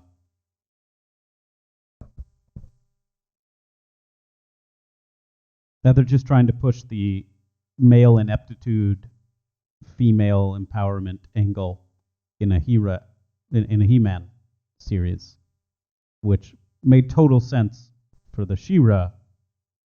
But when you start playing He-Man as inept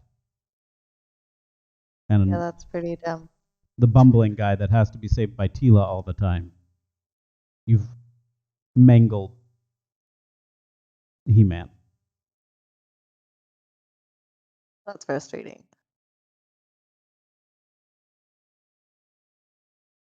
Yeah, I mean, it would have been a fine show all by itself, I'm sure. But when you're running it as a He-Man remake, it was unfortunate.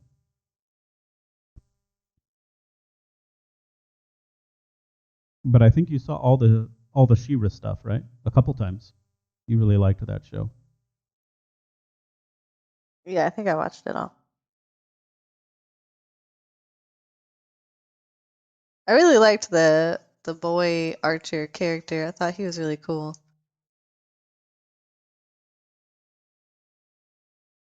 Palandar said, I thought it was hilarious how the Grognard shouted and wailed and complained about the initial art leaked of She-Ra. Then it turned out to be a very socially positive, good message show, and the art was actually quite excellent for the concept. Yes, It really was, yeah.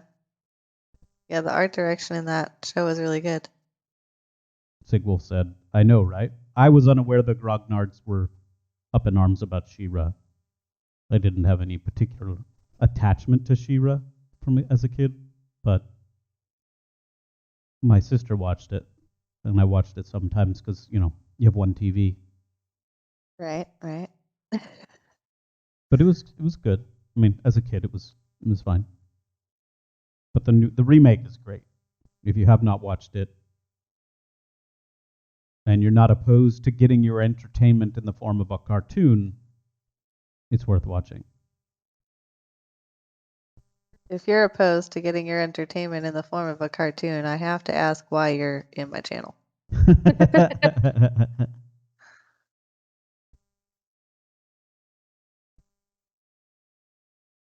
Valandar said, Bo? I'm not sure what he means by Bo, but Yeah, Bo, the Archer guy. the archer guy.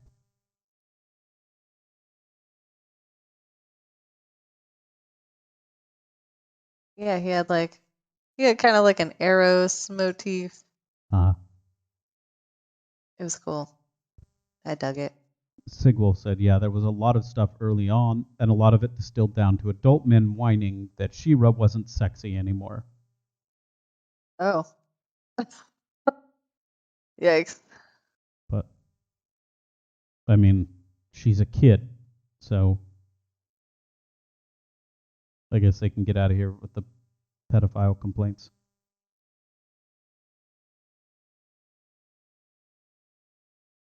I suppose if you thought it was supposed to just be a true remake of the original series,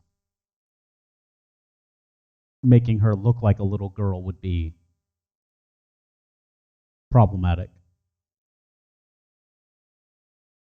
I could see that. I've heard some criticism about like the fact that her and the cat girl Yeah.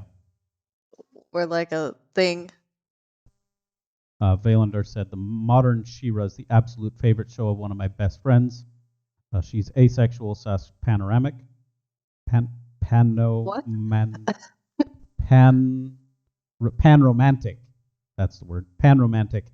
I Like was like that. panoramic. That can't be what that word was. And the representation in that show made her squee out loud. That's fair. Yeah. Yeah. And Sigwolf said, hence grognards, in reference to my comment about. Yeah.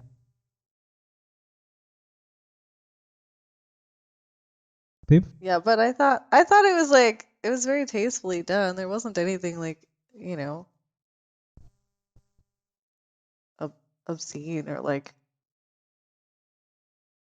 I think even if you were like my kid's age, you wouldn't catch on to it. It wasn't very overt. there have been remakes of quite a few older series that have been pretty solid. Like the My Little Pony Friendship is Magic series, my daughter was really into for a while. Did not make me Yeah, want to gouge out my eyeballs, which I thought that's that would. saying something.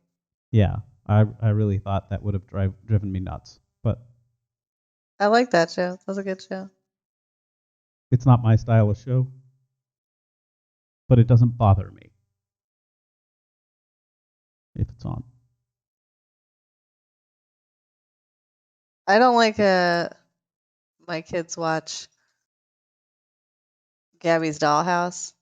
I don't like that one. Oh, I don't care for Gabby's Dollhouse. Juniper loves it. It is not. That's not mommy's favorite.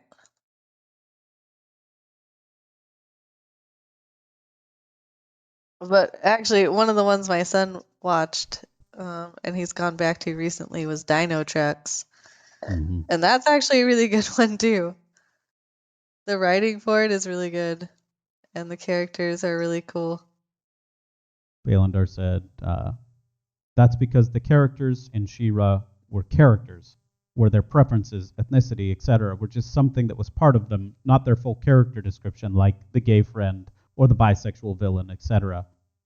Right? Yeah. Sigwolf says, this is very important for representation. As far as remakes go, I actually really enjoyed the new Voltron and Thundercats too. The new Voltron was also very good. Oh, I liked the Thundercats. The Thundercats. Oh no, not Thundercats. Voltron. Yeah, Kirk watched the Voltron one, and that was good too. I never watched Voltron as a kid, so I didn't really have any like frame of reference to compare it to, bum but bum bum bum it bum was an bum entertaining show. bum bum. Bum. I I was sad that they did not include the traditional Voltron music in any form in the new Voltron. That was my one critique about it. Other than that, it was really good. Kirk got really into it, and then we got him like the Voltron lions. There was like 5 individual lions, and then you could link them all up to make the big Voltron I mean, that is toy. Voltron. Right, but like the toy, like you could link the Yeah, toys together to make the big Voltron toy. yeah. And It was he a loved functional that. Voltron toy. I never cared for the Lion Voltron as much as the vehicle one because the Lion one irritated me. The Lion one, every fight, They get their ass kicked for the entire episode until they finally form Voltron, and then it's over. And I never understood, why don't they just go straight to Voltron? That would make so much more sense. Whereas in the vehicle one, they had lore for that. Because the vehicle Voltron could only stay as Voltron for 3 minutes. That was all the power they had. So they had a lore reason for why you don't just go straight for Voltron. Right? That's your money. That's your big one-shot haymaker. If you swing and you miss, you're screwed. Right. That makes sense. Yeah. Uh, Valandar said, one of my shows from childhood that has actually held up surprisingly well was Thundar the Barbarian. All three main characters were competent and took turns rescuing each other. No Peril Princess from the Sorceress, for example. The art holds up thanks to Jack Kirby's designs, and the world building was absolutely epic. Sigwolf says Power Rangers had that problem too. I could not watch Power Rangers. My children are not allowed to watch Power Rangers. Nothing Power Rangers is allowed in my home. Yeah, Kyle won't let Kirk watch Power Rangers. Nope. I loved Power Rangers as a kid. I Mm-mm. watched that all the time. I thought it was fun. And Kirk would probably love Power Rangers because they're all about martial arts. So just think of all the fun you're depriving our son of. He'll live. He will live. Don't think I'm the only one that uses that kind of guilt trip logic, though. Because you have definitely guilted me into a lot of stuff for the kids. Just think of all the things that your kids won't have. Okay, fine. I guess we can let them do that. It works, usually. I mean, if you're just being resistant to it for the sake of being resistant, then it Like works. Power Rangers. No. If you're being resistant to it because you're like, no, I legit don't want that around, then it does not change your mind any more than it changes my mind about Power Rangers. There are a couple shows that you're like, no, we're not turning those on. I'm trying to think what they are. What are they? What are your anti shows?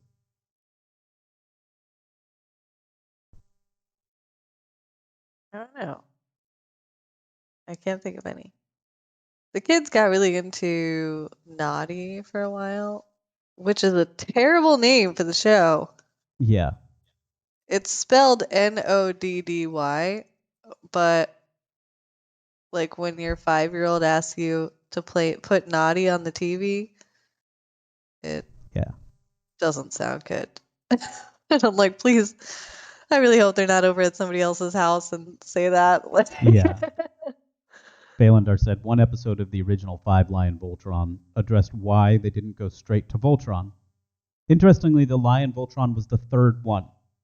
It was the first one in the U.S., but for the original series, it was the third Voltron. They tried at the start of the battle, and the monster disrupted them with a blast every time. They had to weaken him with the lions before they could form Voltron, which would have been fine if they'd have kept that uh, dynamic. like Yeah, for the other fights. because after that and before that, they always decided to form Voltron when they were getting their ass royally kicked. Right? They're getting curb stomped and beaten up, and they're just about to die, and they're like, okay, well then let's just form Voltron. Like they are on the bottom end of that encounter. So if they had kept with, you got to beat it up a little bit, daze it, then form Voltron, then you can kick its ass. It makes sense. And then the other one was, why didn't they just park Voltron as Voltron? It's assumed like there wasn't enough energy to keep him That formed. could be. But then why not just like launch the lions, form Voltron, and then go to the monster? It didn't make sense. And for me as a kid, that kind of massive logical issue was more than like it's a giant robot, and for some reason that's more effective than 5 fighter jets effectively. Okay, whatever. I'll pretend that makes sense. But when the human component of it, the decisions the people are making are that moronic, I can't look past it. I don't know why. Sigwolf says that almost feels like lampshading the issue. LOL. Yeah. If lampshading the issue means what I think it means, then yes, I agree.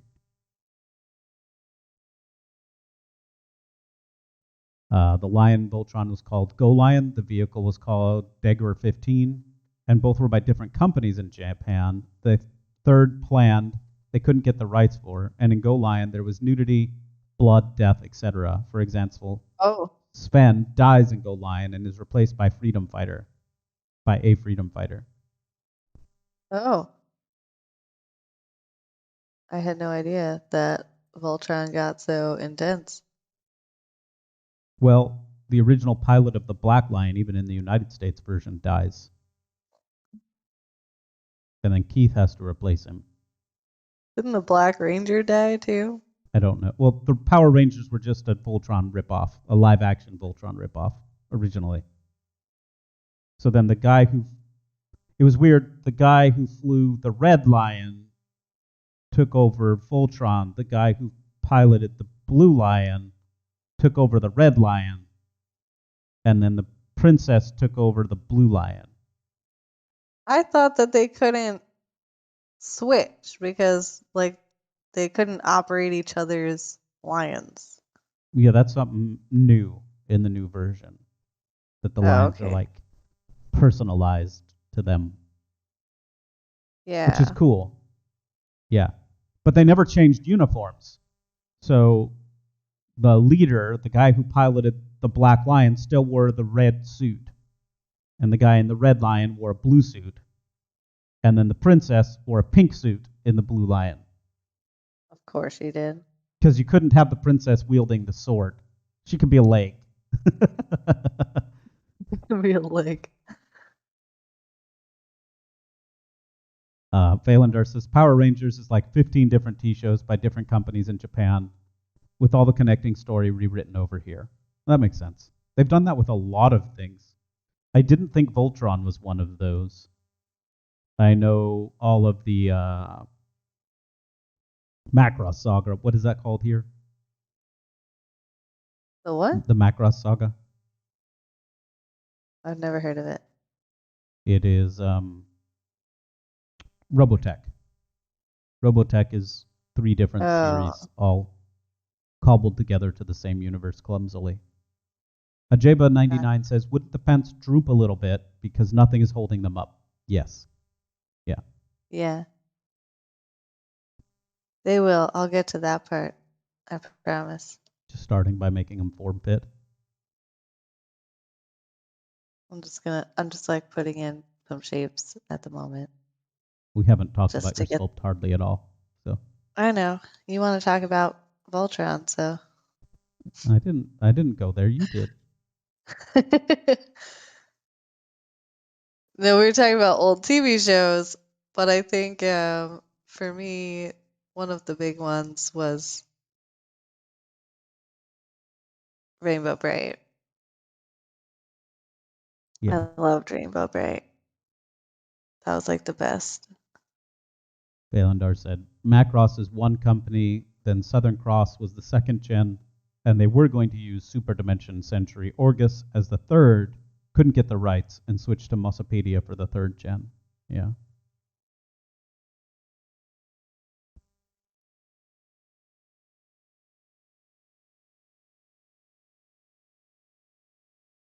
Sigwolf said Robotech is one of those weird situations where I actually feel like they managed to make a better show out of the pieces of the other 3.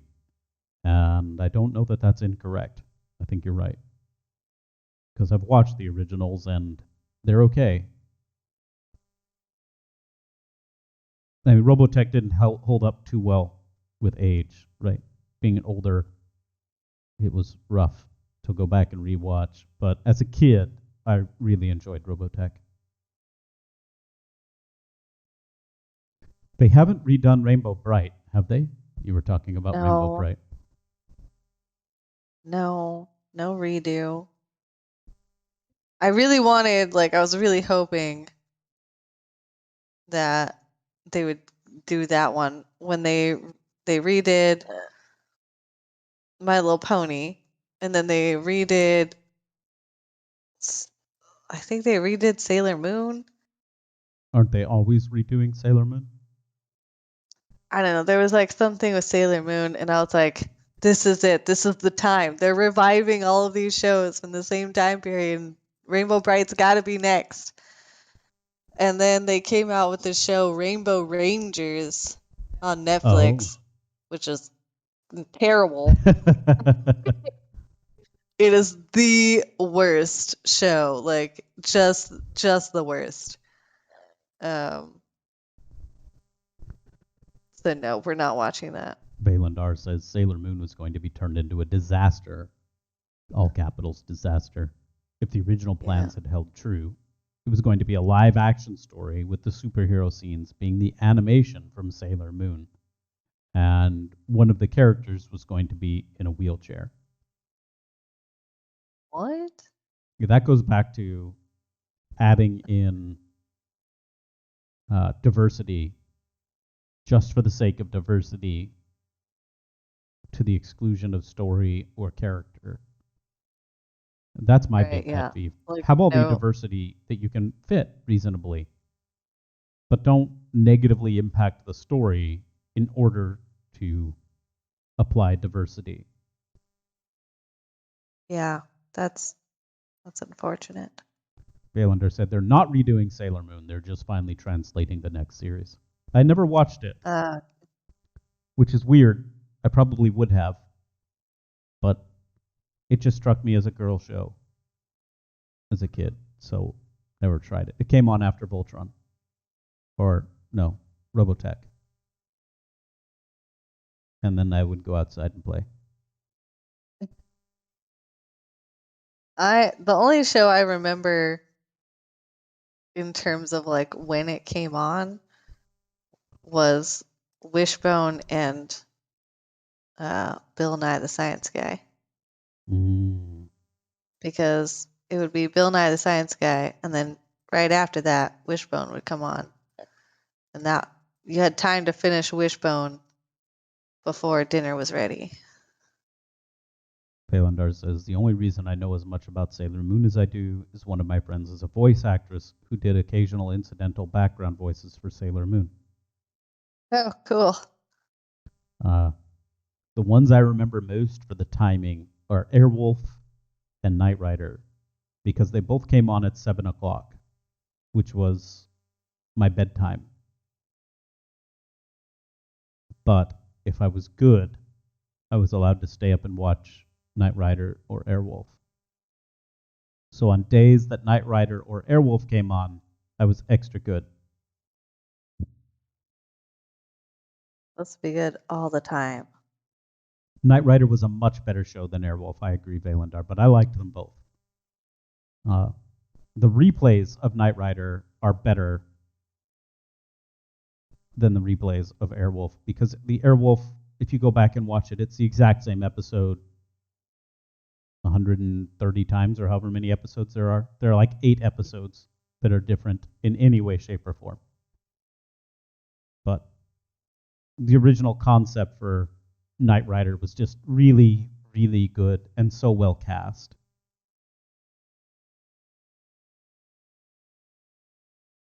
The whole lone knight concept. Because that was the original concept for it, right? Like it was like a like a Ronin knight that would go from village to village in a modern day setting. So instead of a horse, he had a car. So Kit was his war horse, Yeah, I remember. and that was the design concept behind the show. And then they I'm did the not Knight that young. Rider, huh? I'm not that young. I I just remember. wasn't sure if anybody had ever, if you'd ever talked about or read about the design concept behind it. So, but the remake was Team Knight Rider, which was horrific. And then they did a straight Knight Rider remake where the car was like a transformer car that could turn into any Dodge that it wanted to. So the whole show was like an advertisement for Dodge because it would turn into a pickup truck or a car or I think it even turned into a motorcycle at one point. I don't know. I couldn't watch it. as much of a Knight Rider fan as I was, I couldn't watch the Sounds pretty the Knight Rider terrible. remake. Uh, Sigwolf said, and I think they only had maybe 10 minutes total of the aerial combat footage for Airwolf that they just remixed over and over and over. Yeah, exactly. And Valandar says Airwolf just couldn't compete with the Hoff. I mean, who could? He was so perfectly cast for that. Valandar said Knight Rider used the same basic story structure as the Incredible Hulk and the A Team. Move into a new town, find out the problem there, investigate, get beat up, investigate more, figure things out, then beat up the bad guy. Get beat up. Yeah. I mean, he did not get beat up in every episode. There were plenty of episodes of Knight Rider where Michael did not get beat up at all. He was just the badass. But overall, yeah, that's about right.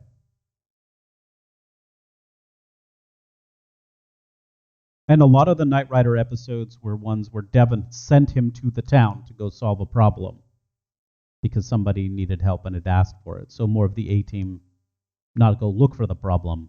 Like you already know what the problem is when you went in there sometimes. So there was enough of variation in the basic premise of each episode that it wasn't literally the same episode over and over. Sigwell says, I'm with Kyle on the Knight Rider remake. Well, then I am in good company. All right, so I have yammered for a while about random stuff to give you an opportunity because you were checking out. Where are we at? What are we doing here? So I'm just like blocking stuff in at the moment. This part is like, I don't know, it's kind of mindless, but I'm building the book. I found myself building a lot of books lately.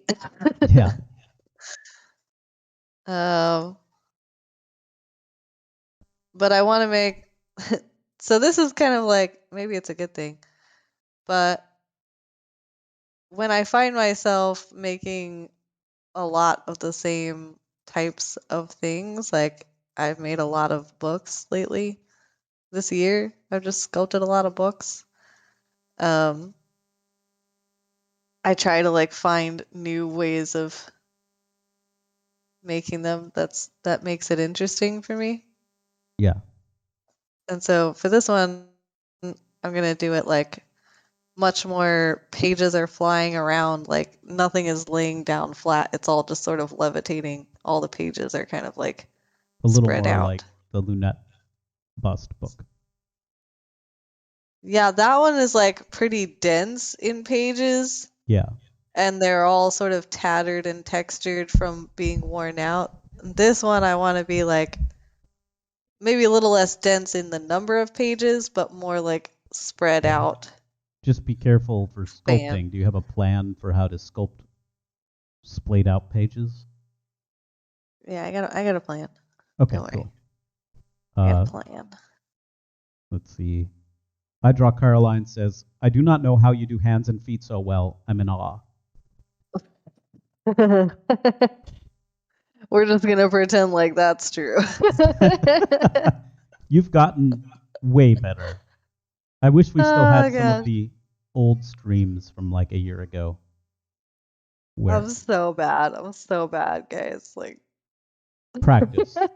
You've gotten so good at hands by practice. By me sending model after model after model after model after model after model after model back to you, saying fix the yeah, hands. fix the hand. Yep. Um and and most people will give you the advice like just look at your own hand in various positions and then you'll know how to sculpt it. This No. is not advice that I can take because apparently I have weird hands.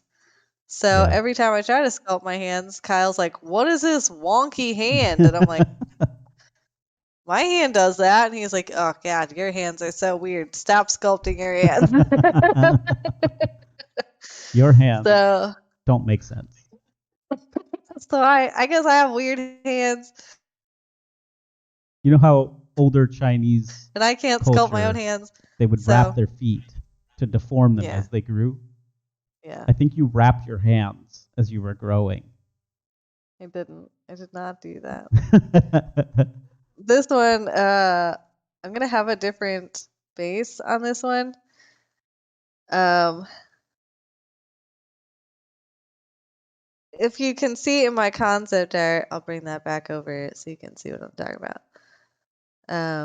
In my concept art, I have this color wheel glyph behind her. This is like a glyph I designed a long, long time ago, uh, as a way to like visually represent color mixing. Yeah, So like you have actually I could probably like pull it up. I don't know. The that's all right. regular Moonlight file. Here it is. So there's like the primary colors make up the main triangle, and then the secondary colors make up the inner triangle, and then there's like a pentagon that makes up the tertiary colors. Um, and so I designed this like a long time ago for like a profile picture, and I thought it would be a really cool representation of the way that she's utilizing light magic. Yeah. And so I want to incorporate that. Not, I'm probably not going to make it a disc behind her like this, but I'm thinking of making the base basically like a tile of this glyph. Or maybe like she's drawn it out and that's how she's levitating because that's how she's casting Oh, her I like that spells or idea. something. Yeah. Um, like how you draw out on the tile. Yeah. So I'm gonna build that into the base, I think, uh, instead of being behind her. And I don't know, I'm not entirely sold on these little bubbles for Yeah, we'll see. I think it made more sense when I had the flame thing in her hand They, that these were just other little flame things, but you liked the balls because they matched the circular concept. You wanted that triple representation of circles. yeah, Um, I don't know. I don't know we'll figure it out. how I feel about it at We this can keep point. or ditch them. Sigwell says, in other news, I just saw the preview for Flint and Luster, who is now probably going to be named Dawn. And he's very excited for this month. Oh, cool. We are behind the gun this month for getting stuff to Atlas. Yeah, Um, we are. it's possible the supported versions will be on the 5th instead of on the 1st. But we'll get them as soon as Atlas gets them done. Christie's stuff is pretty easy to support, so they usually don't mind running it through for us. But we're just trying to get better about not begging favors every month to get everything supported. Yeah, it's just been a really crazy month with con prep. I've been super busy and then trying to wrap up commissions and stuff that I've owed people from last month that didn't get done. Yeah. And then we got some new tribers this month that I've Mm-hmm. slotted in. So it's just been a really packed schedule and I have not gotten these finished up. But I think we are closing in on a finished set because I think those are probably the last edits we'll make to Dawn and Flit. And then we'll get this one finished up and test printed, do any Yeah. edits we need for that, Real quick, and then Source she'll be ready. Animation just followed. Oh, hi. Thank you for the follow. Um, I think we are probably going to have to go. Is Yeah, it's getting late. 3:35? Yeah, we got to get dinner going for kids and stuff like that, so we're going to have to wrap up here soon. But Yeah. you want to show what we've worked on today? And we'll, Sure. You find a rate. yeah. Valandar says Luster is probably being renamed. I think the front runner right now is Dawn. And I Draw Caroline says, I know what hands and feet look like, but getting the mouse sculpt to actually do the thing. Yeah. Yeah, that's the hard part, isn't it? Uh, you start with a Z sphere rig for your hands, and then pose all um, the fingers. I did build a Z-sphere rig for hands. I relied on that for a while for hand posing, and then I got kind of used to the typical poses that you do, like hand in a fist or hand around a hilt of an object or Hmm. something like the standard poses. So I don't really use it as much anymore for those things, but I will use it for more complicated Yeah, hand gestures that I'm not as familiar with. The bunnies are an exception because they only have 3 fingers, so I don't have a Z-sphere rig right. for them.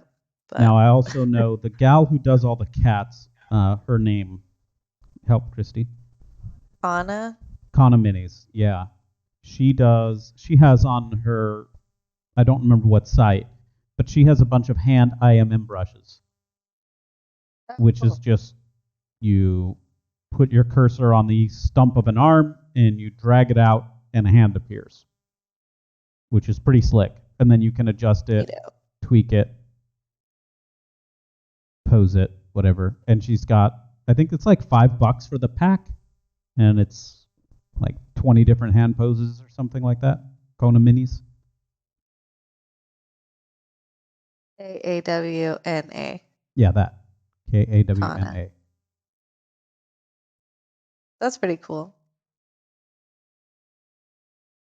Let's see. Brush for Hire and Jimmy the Brush and Quantum Minis, incidentally. So Oh, we could do yeah, that. Yeah, you can go we just talk to Quantum trade her. Minis about the IMM brushes for hands. Okay, so here is the progress we made on Glimmer, just blocking some stuff out, figuring out the proportions, laying in some anatomy. Um, then we finished doing tweaks on Flit Mm-hmm. here and Dawn, our our more paladin-y type bunny. Um, so the 3 of them will be here, and then our bonus Kataka girl, our monk character, is over here. Is she the bonus mini for next month? Or did we We've already put already her on released the her for individual sale. She was one we Oh, did just okay. to see if we would get enough revenue from a one-off to make it worth spending a little more time on your line. Uh, Gotcha. we've sold some, but not really enough to warrant dedicating that much time a month. Yeah. So really, I've already sculpted 3 figures this month for us. But I still have to You do did them the with. rabbit last month. No, that's this month. No, Pretty sure. we posted her up on like the 20th of last month. Oh, okay. Well, anyway, that is the progress we made. We're gonna. I'll just change All this right. name right now so that it doesn't say Lester. But Yeah, there you go. All right. So we are going to raid Quantum Minis. thanks for joining us and for all the fun conversation. And please consider sticking around for the raid. Don't bail immediately. Oh, shoot, I screwed it up. Let me try that again. Apparently, I can't cancel that way. Stick around for a little bit. Most people we raid and then they bail like 2 minutes later. Stick around for 4 or 5 minutes. Help her out. Streamers appreciate it. It's good for the community. We will see you all on Friday. Chromatic Miniatures, thanks for the stream. Hope you have a good something day. Rest of your day, I believe. It's covered. Thank you, everybody, for joining us. We'll see you soon. Bye, guys.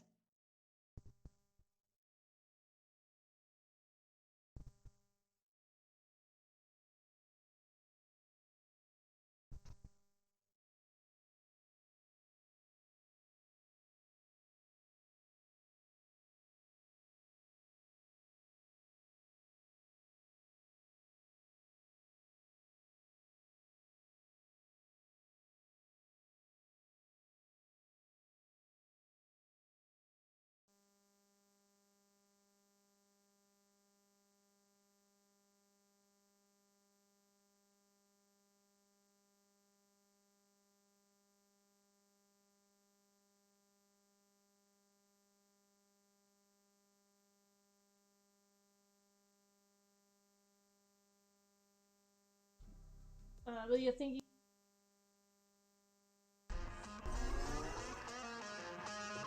Let's get this started.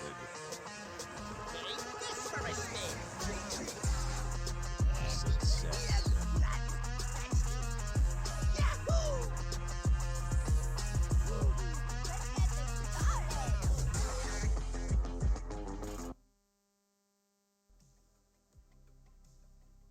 even is this?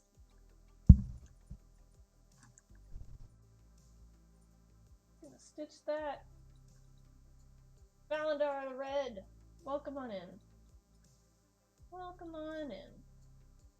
How is everybody? For those of you who have not been here before, I make stylized cat characters for 3D print. Yes, just cat characters. That's all I make. Cats. So if you're interested in yes, you can check out my mini factory. Just cat characters. Working on a druid. That's all I make. That's all I make is cats. So if you're interested in cats, you can check out my mini factory. Right now we're working on a druid. A druid cat. Well, yeah, it took you a bit to get in the channel. Yeah, it's fine. I figured it was an ad or something, Twitch related. I'm gonna blame Twitch, even if it wasn't. It's Twitch's fault. But how was your stream? What were you working on today? Also, thank you for the raid.